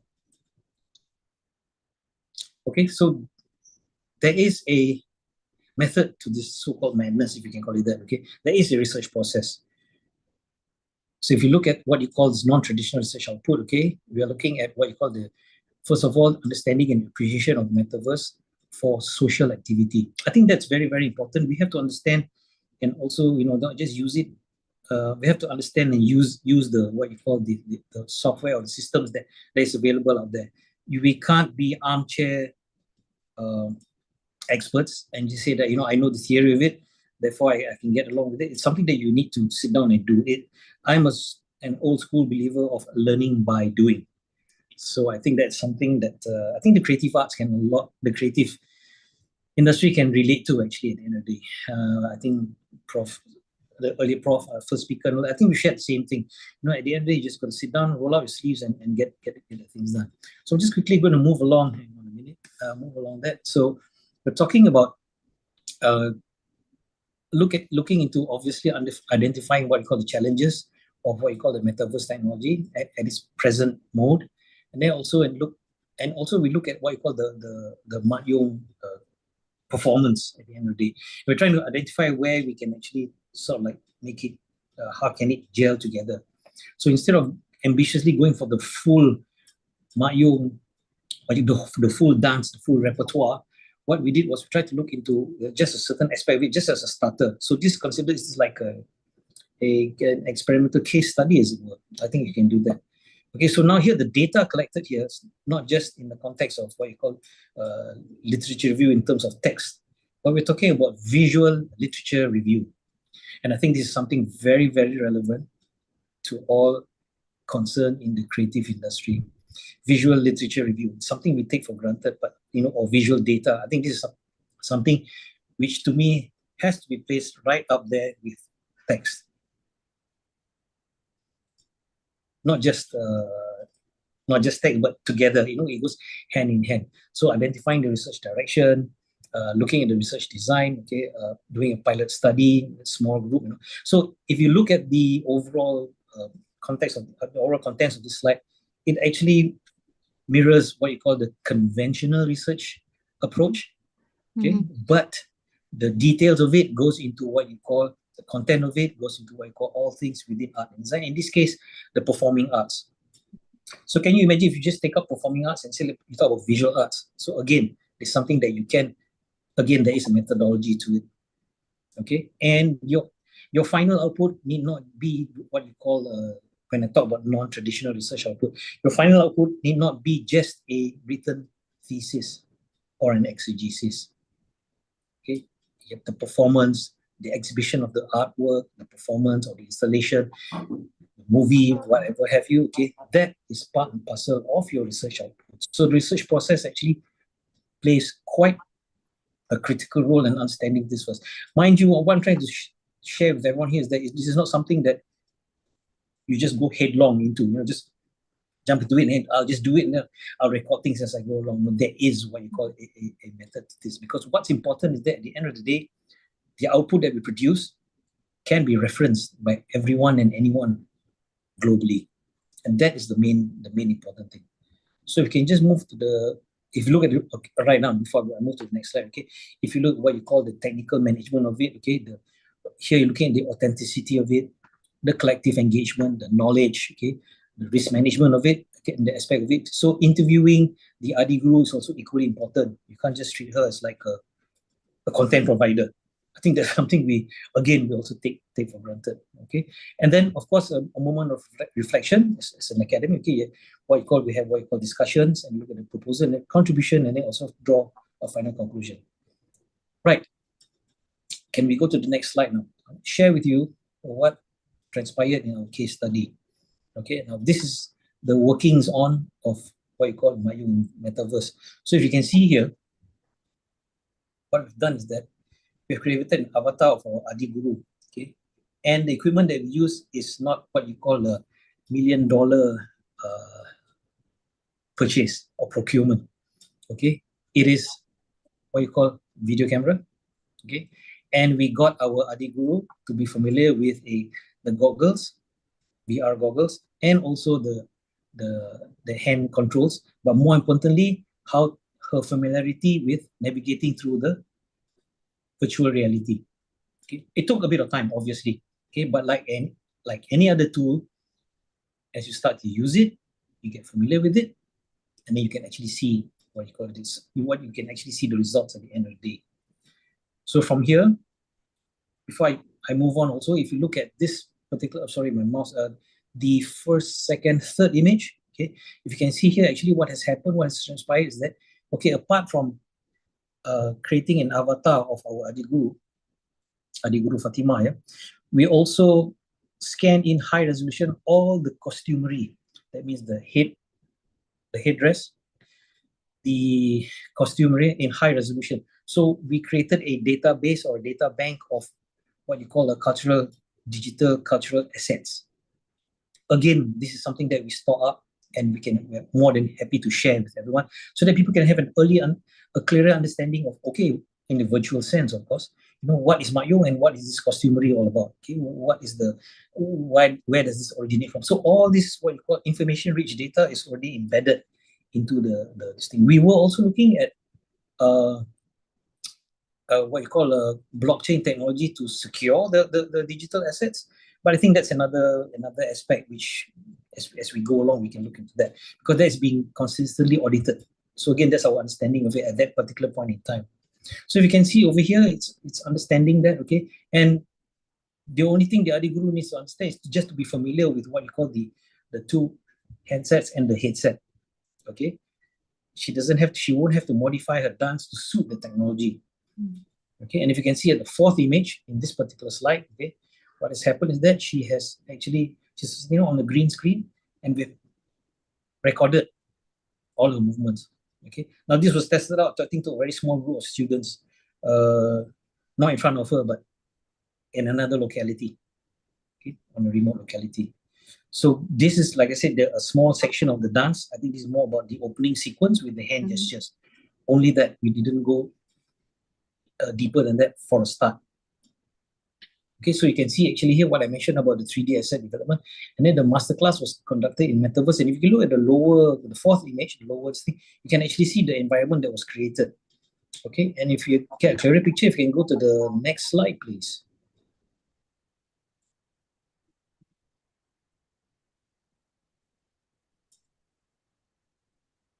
Right. So as you can see here, the avatar of the Adi Guru, and I think we managed to capture her likeness quite close actually, and managed to map it. So actually you can see here, this was a workshop called Diverse, and this is where we launched this particular experiment actually. So you can actually see here that how the presence, this is what you would see if you were in this this VR environment actually. So this is like the opening screen, and if you go to the next slide. Okay, so the students or the participants are also avatars. So they are virtually, they will walk around the environment. They will see images of the actual dance, or videos. They will have what you call a QR code to scan and get further information. All this is in the light of creating a teaching environment, but without the rigidness, I would say rigidness, but the confines of conventional studio or conventional classroom. This is our studio. This is our classroom. So students, when they have their own avatars, at their own pace, they are free to mingle and go around and get. So the rate of learning, I think, depends on every individual said they want to see something longer, because if it's a standard, if it's a conventional class or session, you have to follow the pace of the instructor or the lecturer, correct? In this case, the avatar, the student, is able to move at their own pace. So it's called, I think all these terms are already familiar when we call in higher education, you call about self-paced learning and things like that. So again, this is again in the virtual environment. Okay, and I'll just quickly go to the next slide. And here's an expansion of what you can see even more. So you can see the student, it's an avatar there. Sorry, the mouse is on my side. Okay, you can see, and then you can actually see all the various poses of what the Adi Guru is like. Okay, and you can see on the extreme right, I think, yeah. Okay, the write-up, or what you call the explanation, was even deeper than that. So is this what you call multiple input of well, I wouldn't say information, but learning content, as it were. Okay, again, at this point in time, we're talking about non-traditional outputs. So in this context, again, it is about what it is. And I know a lot of millennials onwards, they already, if not experimenting, already have their own avatars. It's just a matter of, us incorporating, how shall I say, the metaversity, incorporating into this world. It's an alternate world. That means not replacing the existing physical institution of higher learning, but we're having an alternative virtual world. So it makes the teaching of the arts even more what you call, how shall I say it? You have multiple source. And again, when I talk about in this context, why I titled it as the cultural futurist, because this is one way of retaining or preserving the heritage of society, as it were. Okay, like I said, if you change the Mayung into your respective convention or your respective traditional dance, for example, okay, this can happen actually. Again, with something that is affordable. But I have to admit there is a learning curve to this, and it's something that we can actually do that. Now, obviously, in any standard andragogy or teaching and learning of adults, okay, you need to have what you call what's the feedback, or how we're going to find out the effectiveness of your teaching and all that. Well, in this context, if you can go to the next slide. One more minute, Professor. Okay, go to the next slide. Okay, the feedback, or for example, in social media, the likes that you get or the comments that you get. So again, you can actually see whether or not the student understands. And of course, like in Zoom right now, you have what you call the comments or the questions, which comes up in the box. So again, there is what you call a two-way interaction, a feedback to it. So I'll quickly rush into the next slide. Okay, so just sharing with you what you call the behind the scenes. It is not a full-blown, what you call it, it's not something that's specialized equipment. The green background today is just a green cloth which we bought at our usual department store. Okay, and like I said, it's just to mat in and all that. So we have the controllers here, and that's the screen to it. Next slide. Okay, as you can see how the other guru is on a plain white background, okay, wearing the mask for it, so that we can capture her movements and her head movements, her emotions actually at the end of the day. Okay, and last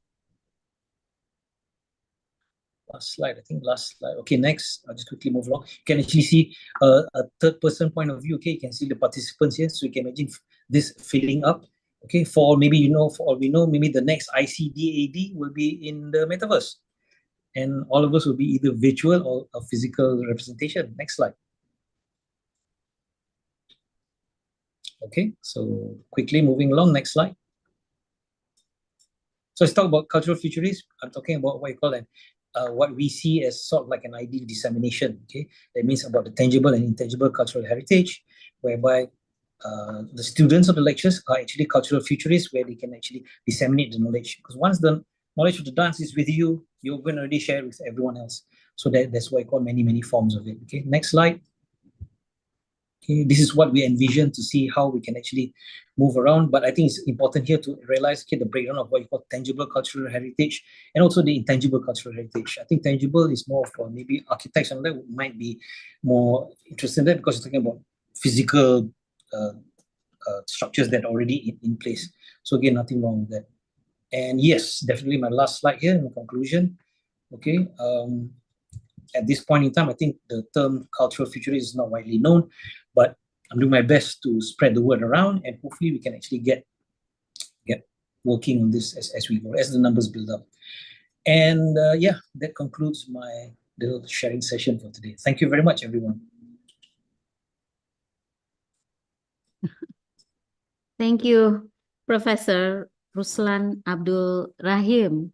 Very interesting, luar biasa, and in line with our vision, our current vision from IKJ, exploring new possibilities. Yes. In Indonesia, Adi Guru is called the Empu. Oh, okay. Yes, we have quite a few here in IKJ.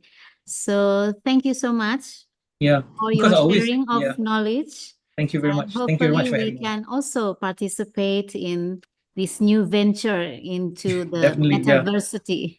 Yes. Yeah. Hopefully. Inshallah. And our fellow participants, I'd like to invite you all to take part in discussions and dialogue. If you would like to ask questions to our two esteemed speakers, very knowledgeable, and they have years of practice also, please write down your questions in the chat and I will read them so we can soon launch into our discussions. Oh, okay, there is one. There is a question from Mita Trismaya.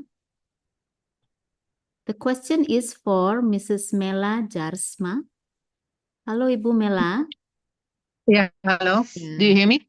Yes, I hear you. Okay, The question for you from Nita Trismaya is, what makes you interested to choose natural materials that is found in various regions in Indonesia as your concept visual art ideas? Thank you. 1 minute.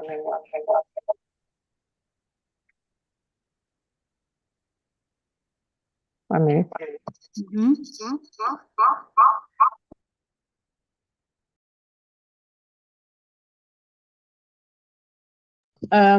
you hear me? No. Can you hear me? Yes. Yes, we can hear you. 1 minute.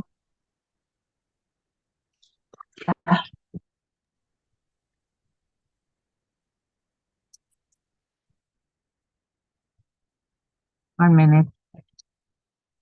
I have to change to the mobile again. Okay. Can you hear me? Yes, we can. I'm sorry for this inconvenience.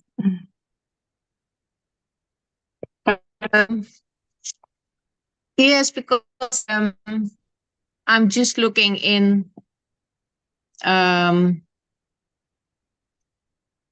importance of current issues. And I found clothing is very much reflecting on these issues. You know, I already looked since the 90s to look for ways to communicate issues to a wider public, and I used body coverings as a starting point to bring forward all kinds of issues. And the idea of how to connect to a wider audience, I find this is like a very sort of direct way of bridging the issues through clothing, but it also means the physical experience is then very important. So in that sense, I started to look at different materials, and especially say natural materials, because they bring so many stories.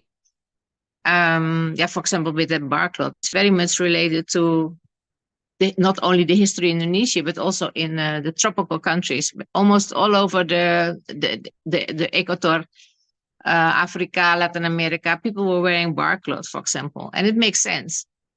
So to look into that history and dig up the history and then communicate it on a nowadays or a contemporary way, it also tells something about where we are standing now. And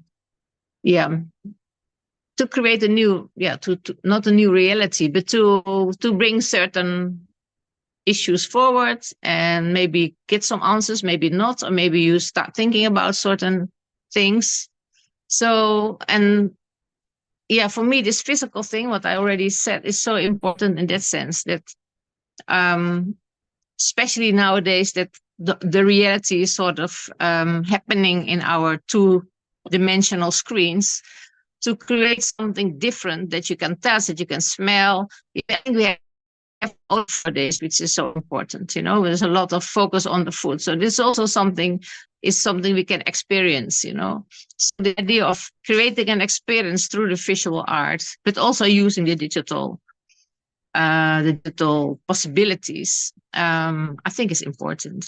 I'm very impressed with the story of Mr. Ruslan and this metaverse, and how to put that in our, say, new reality. It's sort of hard to think about. Actually, what do you create extra as an experience for the public? You know, example, what is created extra than seeing the real dancer? You know, because then you see something who studied hard, who brings forward the tradition through a mother, maybe. You hear the music, but now it's translated into, it's a new thing. It's different. I mean, it becomes a new work. But then what does it add, actually? You know, so that's always my question with the new media. Sorry, it's a long answer. Not only about the material. Yes, thank you. And I'm still waiting for further questions. Everyone is invited, or perhaps someone would like to ask directly. Silakan, raise hands, and I will give you the mic.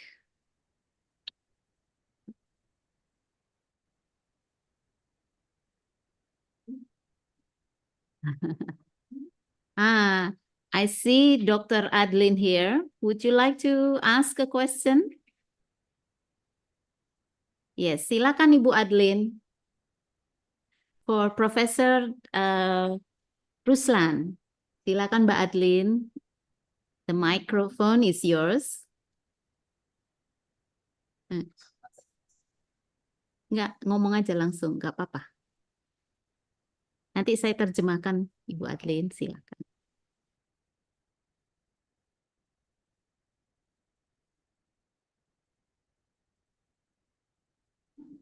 Oke, Assalamualaikum warahmatullahi wabarakatuh. Waalaikumsalam. Terima kasih atas kesempatannya, Ibu Dr. Madia Patra.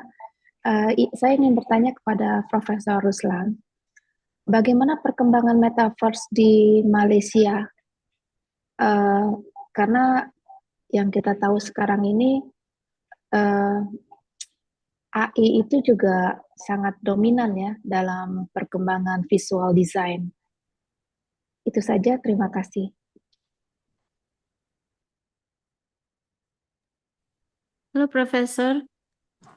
Okay, Did you terima kasih. catch the question? Yes, In I did. bahasa, I'm sure you understand. Paham. Jadi, Silakan, Prof. would you like me to answer? Saya cuba dalam bahasa. Boleh, in bahasa, it's okay. Yeah, okay. I think saya kira buat masa kini metaverse masih lagi dilihat sebagai lebih dalam realm dalam suasana entertainment, gaming dan sebagainya, okay, dan juga social media. I think we've seen there have been concerts using the metaverse and things like that. But in education, I think very little, but very hard to trace. That's something that I have to admit to that. That's what itu yang mendorong kumpulan kami ya untuk melihat bagaimana boleh kita gunakan metaverse sebagai satu complementary approach untuk mengajar. Okay, not replace, complementary. I think this is something that I have to again mention here. Because saya tahu, in fact, one of the first few questions daripada adik guru yang lain pun, when we told them that we want to motion capture their movements and all that, first thing they asked us was that, are you going to replace us? Okay, so again, it is about understanding, and again, I think it's a natural human reaction when we talk about fear of the unknown. Okay, and when I talk about fear of the unknown, I think that it goes the same as apa yang dibincangkan pagi tadi oleh presenter kita tentang AI ataupun AI, artificial intelligence. It's still something that's growing right now, and we have to. I'm not saying we have to. I think as academics, cannot deny that we have to find ways or approaches of how to work with AI. It's not about replacement, but I think it's about working or complementing each other. Okay, we cannot, again, we talk about when you say new media or new technology, in AI ni bermakna kita sebagai akademia perlu belajar, students juga ya, tentang what you call prompt engineering. Maknanya how good is your vocabulary in typing out commands, in typing out requests. Okay, sama seperti sebelum ini other search engines seperti Google, that if you type in one word or one short sentence or short 3-word inquiry, you will get all kinds, but not very accurate to what you want. But if you type in a very specific inquiry, you'll get more specific responses. So saya cuma bagi itu satu persamaan ya, pendekatan yang sama. Okay, so I think dengan AI ataupun artificial intelligence pun, it is about understanding it and working with it and see how far you can go. It is still very, very, well, I would say new. Maybe it might end up in what you call in certain aspect of what you call the creative field, but more towards entertainment. Okay, but obviously, it is a double-edged sword. Maknanya for every good pun, there is a bad side to it. I think under what you call, if abused, anything pun, that it can go into many directions. But I think we all as educators, I think we need to look into, kalau boleh dilihatkan bagaimana kita mengajar ya, ataupun kongsi ya, secara menggunakan AI ni dengan penuh responsibility, dengan penuh tanggungjawab. I hope that has sort of like given you a direction. Something that is new, all of us are still treading on it.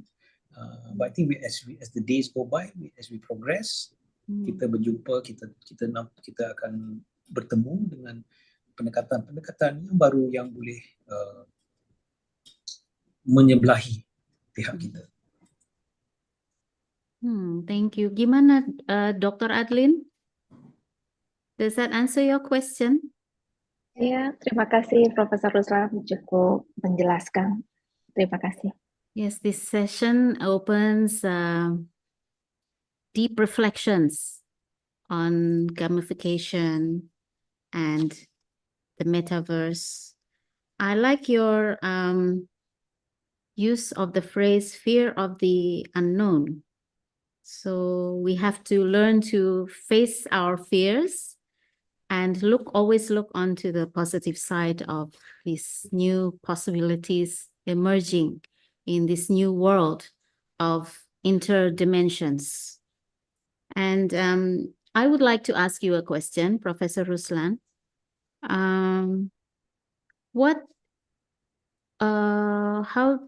do you think, or what can you give us as a thought for the future? Do you think that prompt engineering is something that should be integrated into our art schools curriculum, and gamification, cross-disciplinary curriculums, or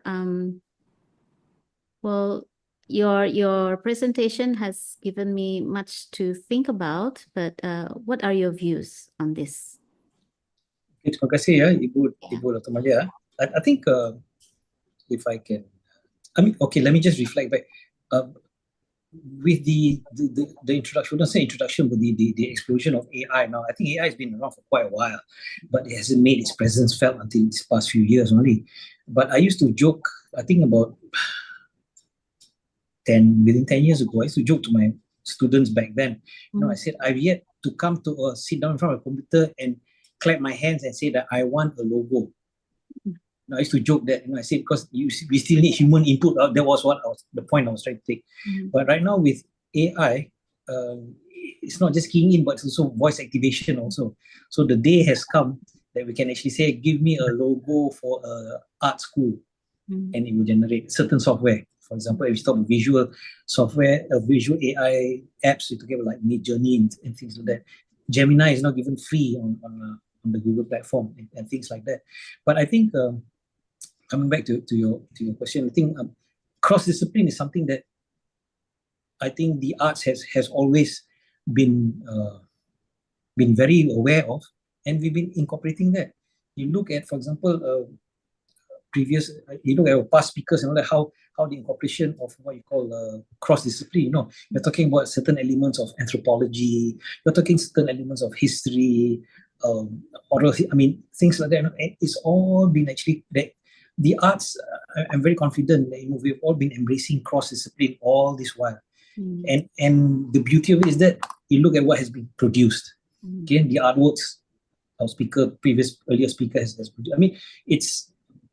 It's something that not expected. So I think cross-discipline is something that we embrace. I say we as in the art and design community, as it were. Okay, it's something that whether we realize it or not, but it's something that already we have embraced easily. Cuma right now when we say AI, looking at prompt engineering, now it's called prompt engineering, but for all we know, maybe before end of this year, it just be sent how you compose a sentence. Because there are what you call certain apps now. You do minimal programming and you can come up with an app already.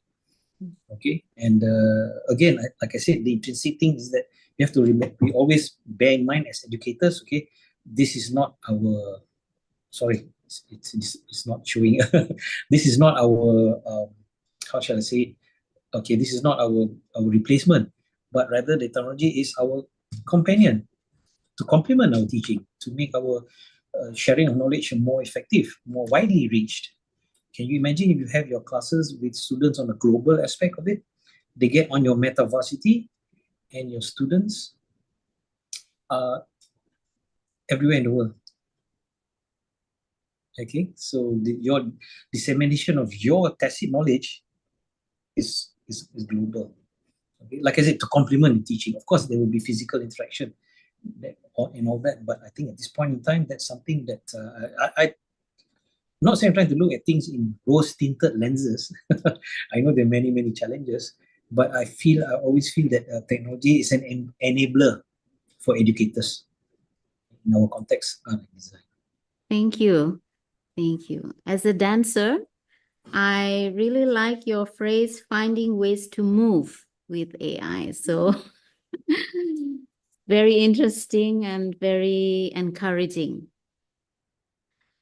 Well, I'm sure there are still a lot of questions, but because of the time restrictions. Oh, is there another question? Okay, in the chat. Yeah, I saw something come in the chat just now. Oh, yes, yes.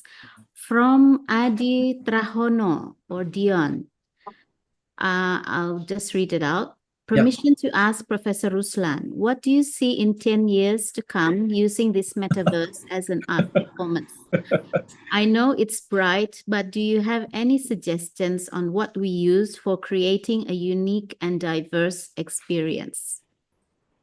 Okay, 10 years is a long time for digital, in a digital world, In fact, 3 months, 5-6 months is already history. So I really cannot predict, like I said, but I think one advice I'd like to give to all academics and students alike, I think you have to love your content or love your field. For example, Ibu, you say in dance, right? Obviously, what keeps us going is the love and passion in our field, right? True. So when you have that, that's already a good start, because after that, whatever technology comes along, I think you will find ways. You know, you find ways to see how best you can actually use it to disseminate. I think this is something that it holds true for me, because 20 years ago when I came back from my postgraduate study, doctorate studies, I was looking at, you know, how can the internet assist what you call dyslexic students. So again, it's just because of my natures that I was really excited about the technology of the World Wide Web, how it can reach everyone in such ease and all kind of thing. Of course, obviously things have progressed, but I think what keeps us going is actually our love for our content, which whatever our respective fields actually, and that's what keeps us going, I think. And using technology, I think, is something that, you know, it's not sesuatu yang diwajib, okay, tetapi I think we realize ourselves how far or how much we need to use it. Some other, like I said, not to replace but to complement.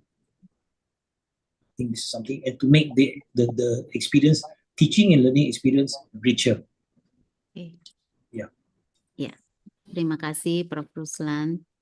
Bagaimana Adi Trahono? Okay, thank you so much, he says.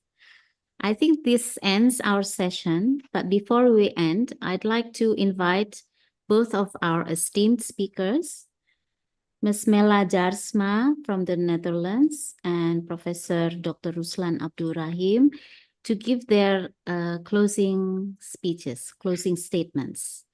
Ibu Mela Jarsma, silakan. I think what we need nowadays is creativity, and we need very much in the development also of the metaverse or any technical development. And I like to see and to hear those new creations, and I'm looking forward to what the future is bringing us in that sense.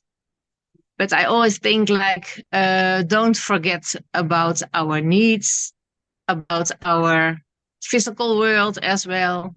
How do we interact? And then also, what kind of artworks do we need actually? And also, I feel like the process of the creation is also what is important now with the digital developments, and so I think this is also interesting just to follow that. But then the results, we just have to guess, you know. But I think it's interesting that it opens up a new scala also for the art schools to think about what can they bring as an extra tool for the students in the future. Okay. Thank you, Ibu Mela. Professor Prof. Ruslan, would you please give your closing statement? Okay, thank you very much, Ibu. I think as a closing, but I can only close at this point in time. I think my advice is that we have to keep our passion alive. I think that above everything else, the technological advancement, the what you call the things that comes and goes. Okay, you know, like I said, predicting the future is not something that we don't have a little shaman or bomo to see what's coming in the future and all kind of things.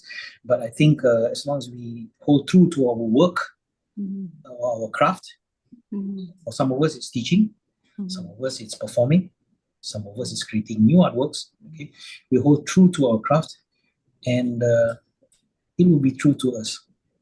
So I think there's something that never let that fade away. Okay, no matter what. I think whatever the bumps that comes along the journey as we progress in life, I think not trying to be over philosophical about it, but I think the technology is just one aspect of it. There are many other things. Let it complement each other, you know, and move forward. I think what's important is that we always have to move forward. It's for our next generation, obviously. Thank you very much. Thank you, Prof. Thank you, Ibu Mela. This last session strengthens that art is deeply rooted in a deep reflection of the human spirit. Technology is a tool to enhance and support the arts. I think I can close this session and give Clara back the microphone. Silakan Clara, terima kasih. Saya Madya Patra undur diri. Thank you, Ms. Dira. That was very helpful for the session and also our discussion. It's very interesting and very eye-opening in this session too. Hope all the participants got something to learn about and have a very new knowledge too because of this session. I would like to give the stage to Mr. Nicholas Wila Adi Pratama again to give the certificate for Ms. Mela and Dr. Ruslan.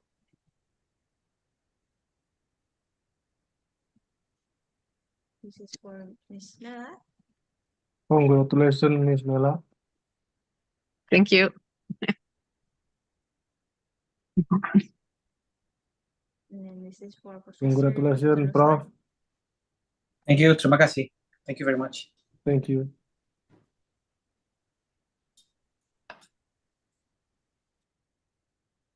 A picture together for the absence and memories.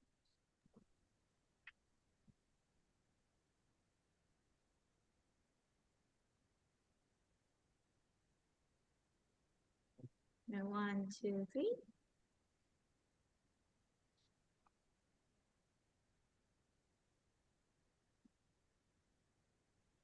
Yeah, one more time. 1, 2, 3. Thank you, everyone. We hope you found today's session informative and inspiring. We still have tomorrow's parallel seminars panels with our 3 moderators too, and some more speakers and articles and presentations at the same time starting at 9 in the morning. So I hope you participants look forward to seeing tomorrow's and future events. I'm Clara. I would like to apologize for any inefficiency and wrong words. I'll see you in the next event and tomorrow. Have a wonderful day, everyone. Terima kasih. Terima kasih. Bye.